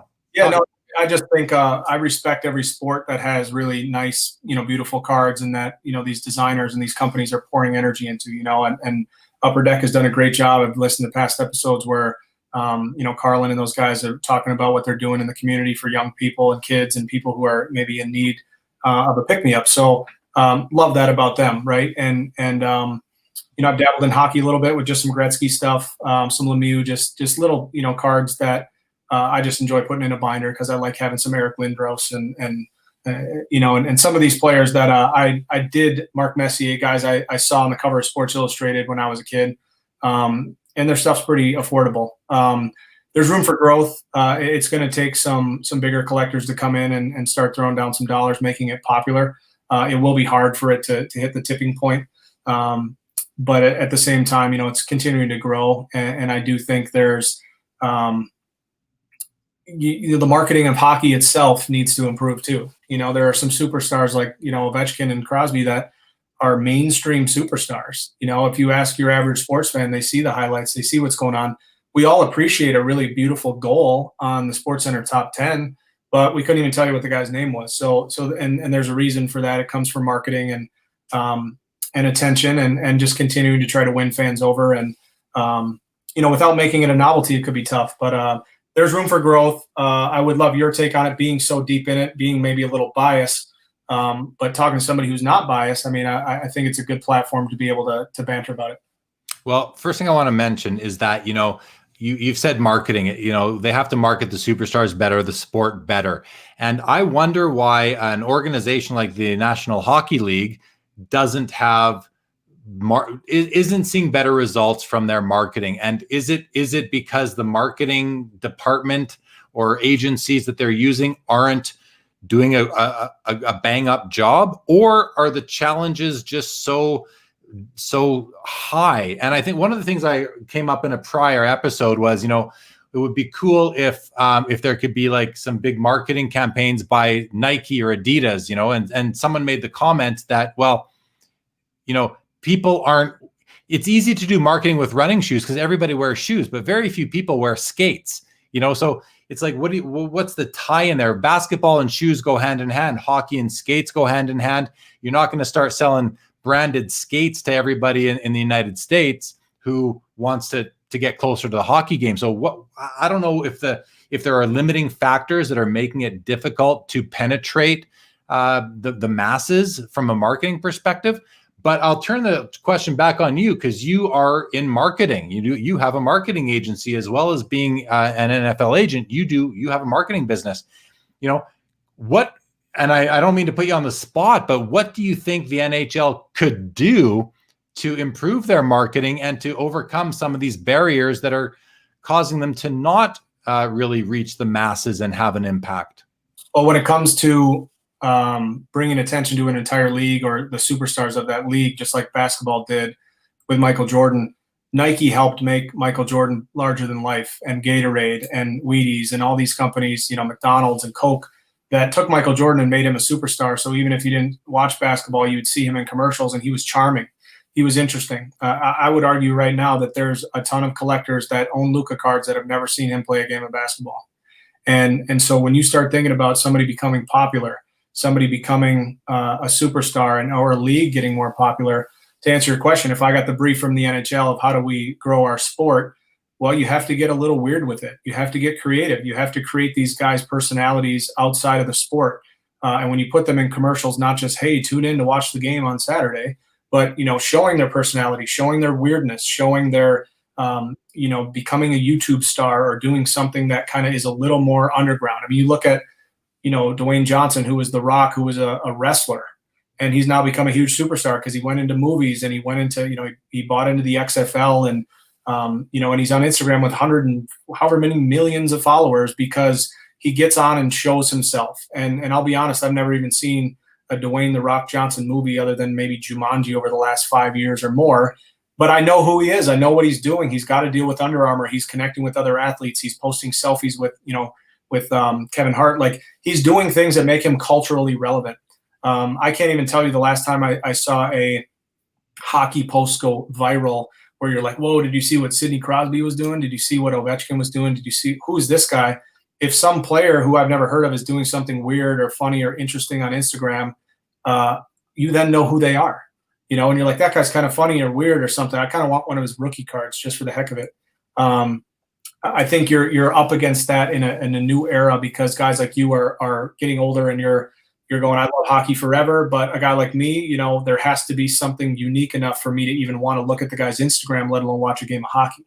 But here I am, like I maybe saw Gretzky play in a game twice in my whole life, but I bought his rookie. I bought some other things because he's such an icon. And if I see a hockey binder at a card shop, I look through it, and I'm hunting for some of these fun inserts of some of these older guys from the 90s. But to answer your question long-windedly, you have to do some interesting stuff that gets people's attention in the mainstream. You can't beg fans to watch your games, but you can earn their attention with creativity and fun and engaging things that make you say, I may not mess with hockey, but I'm going to watch the All-Star game because they got some novelty or something fun kind of going on that weekend. Okay, man. I got lots of comments on that. So you said, you said it might not even make you want to follow him on Instagram, never mind watch a game of hockey. So I say this to everybody. Watching a game of hockey, if you can there's good games and there's bad games. If you can watch a good game between two good teams, there's a ton of action. It's as much action as basketball, if not more. I mean, these guys are super talented. They're skating around on two blades. They're stick handling. They're seeing the game ahead of time. Like it's pretty amazing, the skill. So, and it's tough to convert people who didn't grow up on it. I understand that, or you don't have a team around, but I encourage everybody, give it a chance. It's a fun sport to watch. The other thing is what I'm taking from the question I put back to you in terms of how can the NHL better market their superstars in the game? I think what you said in a single word is partnerships. They need more partnerships with corporations who will make them into household superstars, just like all those companies did with Michael Jordan. If they can get the right partnerships, that will help a lot. But to get the right partnerships, those companies have to be willing to pay money to endorse these players. And they're only going to do, I think it's almost a chicken and an egg sort of situation. But if some of these companies start to maybe look outside the box and try and kind of separate themselves from the other companies that are only endorsing football, baseball, basketball players, they may look at hockey as an alternative, potentially, hopefully. Okay, man, interesting stuff. Good perspective. I appreciate it. But I think, I didn't answer you. You sort of asked me too, in my perspective, how can the hobby catch on more, not just in terms of marketing, but, my opinion is that, hockey it's been around as long as any other sport. First of all, it's got pioneers. It's got Hall of Fame. The Hall of Fame is one of the oldest Hall of Fames. The trophy, the Stanley Cup, is like the oldest trophy that's presented in any sport. I sound like here I am just trying to build up the case for hockey, and I guess to a degree I am. If I'm ever going to be accused of hyping anything, it's going to be hyping hockey cards. I will hype because I love them. The other thing about hockey cards is they produce the nicest cards out there in terms of patches and jerseys. The colors are just amazing. But I hear you. You see a highlight on ESPN, and it's like, wow, that was an amazing goal, but I don't even know who scored it. If it's not McDavid or Ovechkin, who was it, right? So, yeah, it all comes back to marketing, and it was a big deal when Gretzky got traded to LA in '88 or '89, whichever year it was. That opened up the whole Sun Belt to all these teams. Now we have teams, 2 in Florida. You got Dallas. You got Arizona. You got 4 teams in LA now. We got a team in California. We got a team in Nevada, in Vegas, of course. I think it's due. I think the sport and the hockey segment is due for a bit of a pop because we are seeing more teams in more places. We got Seattle coming online in next year, the year after. Like things are starting to look up. So it'd be great if Wisconsin had a team, then you'd be a fan for sure. Milwaukee, have they ever had an NHL team? Or I don't think they have. No, the Admirals were a minor league team, but Minnesota Wild. There's a lot of Minnesota Wild fans in Wisconsin. That because it's there, it's actually, I live like 90 miles from Minneapolis, so I actually live closer to Minneapolis than I do Milwaukee or Green Bay or any bigger city. Okay, yeah, cool, man, cool. Well, it's interesting to hear your take on hockey, so I certainly appreciate it. Yeah, there's 3 teams in California now. Yeah, did I say 4? You got Anaheim, LA, San Jose. I guess that's it, right? Now we got Vegas, which is pretty darn close there too. There are very few hockey commercials in California. Again, 25 million people or more now and 3 teams. You'd think there would be a bit more. And maybe it's on those teams in those markets to better market themselves. Terry wanted to know, what was the grade of your Gretzky rookie that you showed? 1.5. 1.5. You hear that? 1.5, and he loves it. Standard, that is. That thing's awesome. For me, I just wanted a Gretzky rookie. I would have rather had a raw one. But I saw 1.5, and I thought about cracking it, but it's like the old label. It's pretty cool. Yeah. There must have been a comment about character here because let's just see. I'm just going to go right to. Did we get this one? Yes, we did get that one already. So we're going to keep on going to here. Brian says, classic example of a character, Dennis the Worm Rodman, who kind of markets himself. And then Rich says, it's so true. Traditionally, hockey players seem to be a lot more conservative, even when they're in commercials, often appear to be almost bored, except for PK Subban, who has a great personality. I think the NHL needs to market Alexander Ovechkin more. He is, to me, he personifies superstardom in hockey. He's won a cup. He's an all-time great. He's legitimately an all-time great, one of the greatest scorers of all time, if not the best. And he has a personality that you just love to watch the guy. He's funny. He's hilarious. He's passionate about life in the sport. So I'd like to see them market him a little bit better. Jake is going to sign off. Good night, fellas. Meeting in 7 hours. Can't wait to join the party on Saturday. Yes, Jake will be my guest on Saturday night coming up here. Follow his YouTube channel, 90s B-Ball Cards, if you're not already. Jordan, we've covered everything, man. We're closing in on 3 hours. It hasn't happened in a long time. So let's wind it up, eh? Sounds good. Parting words. I'll start with a few parting words, guys. I want to thank everybody for joining, for watching, all the viewers, all the listeners, all the guests leading up to this episode number 50. It's been a ride so far. It's not slowing down. We are booked with guests pretty much into December at this point in time. Episode 50, Jordan, you've been the ideal guest. This is a great collector's perspective type of episode. I got a text message earlier already saying one of the best ones ever from top to bottom. So I owe a lot of that to you. Thank you so much, man. You've been a great guest. It's been fun hanging out with you for 2 nights in a row. That's one of the best parts about doing this is getting to hang out with the guest 2 nights in a row usually. And we could have gone out on for longer last night if we had the opportunity. So thanks to you, man. Before we sign off, parting words from you, and then we're gonna call it and maybe wind down with some final comments rolling in. Sounds good. First of all, I want to thank you for having me on. Thank you for creating a lot of great content for the hobby, bringing a lot of value. Bringing a lot of energy more than anything, and that's something, the positive energy, but the curation of guests and the ability to challenge guests and ask the hard questions but keeping a positive tone is really great. I'm super grateful to be a part of the lineage of all the guests and be a part of your show. I will say thank you to everyone watching, but also just thanks to everyone who's a good hobbyist.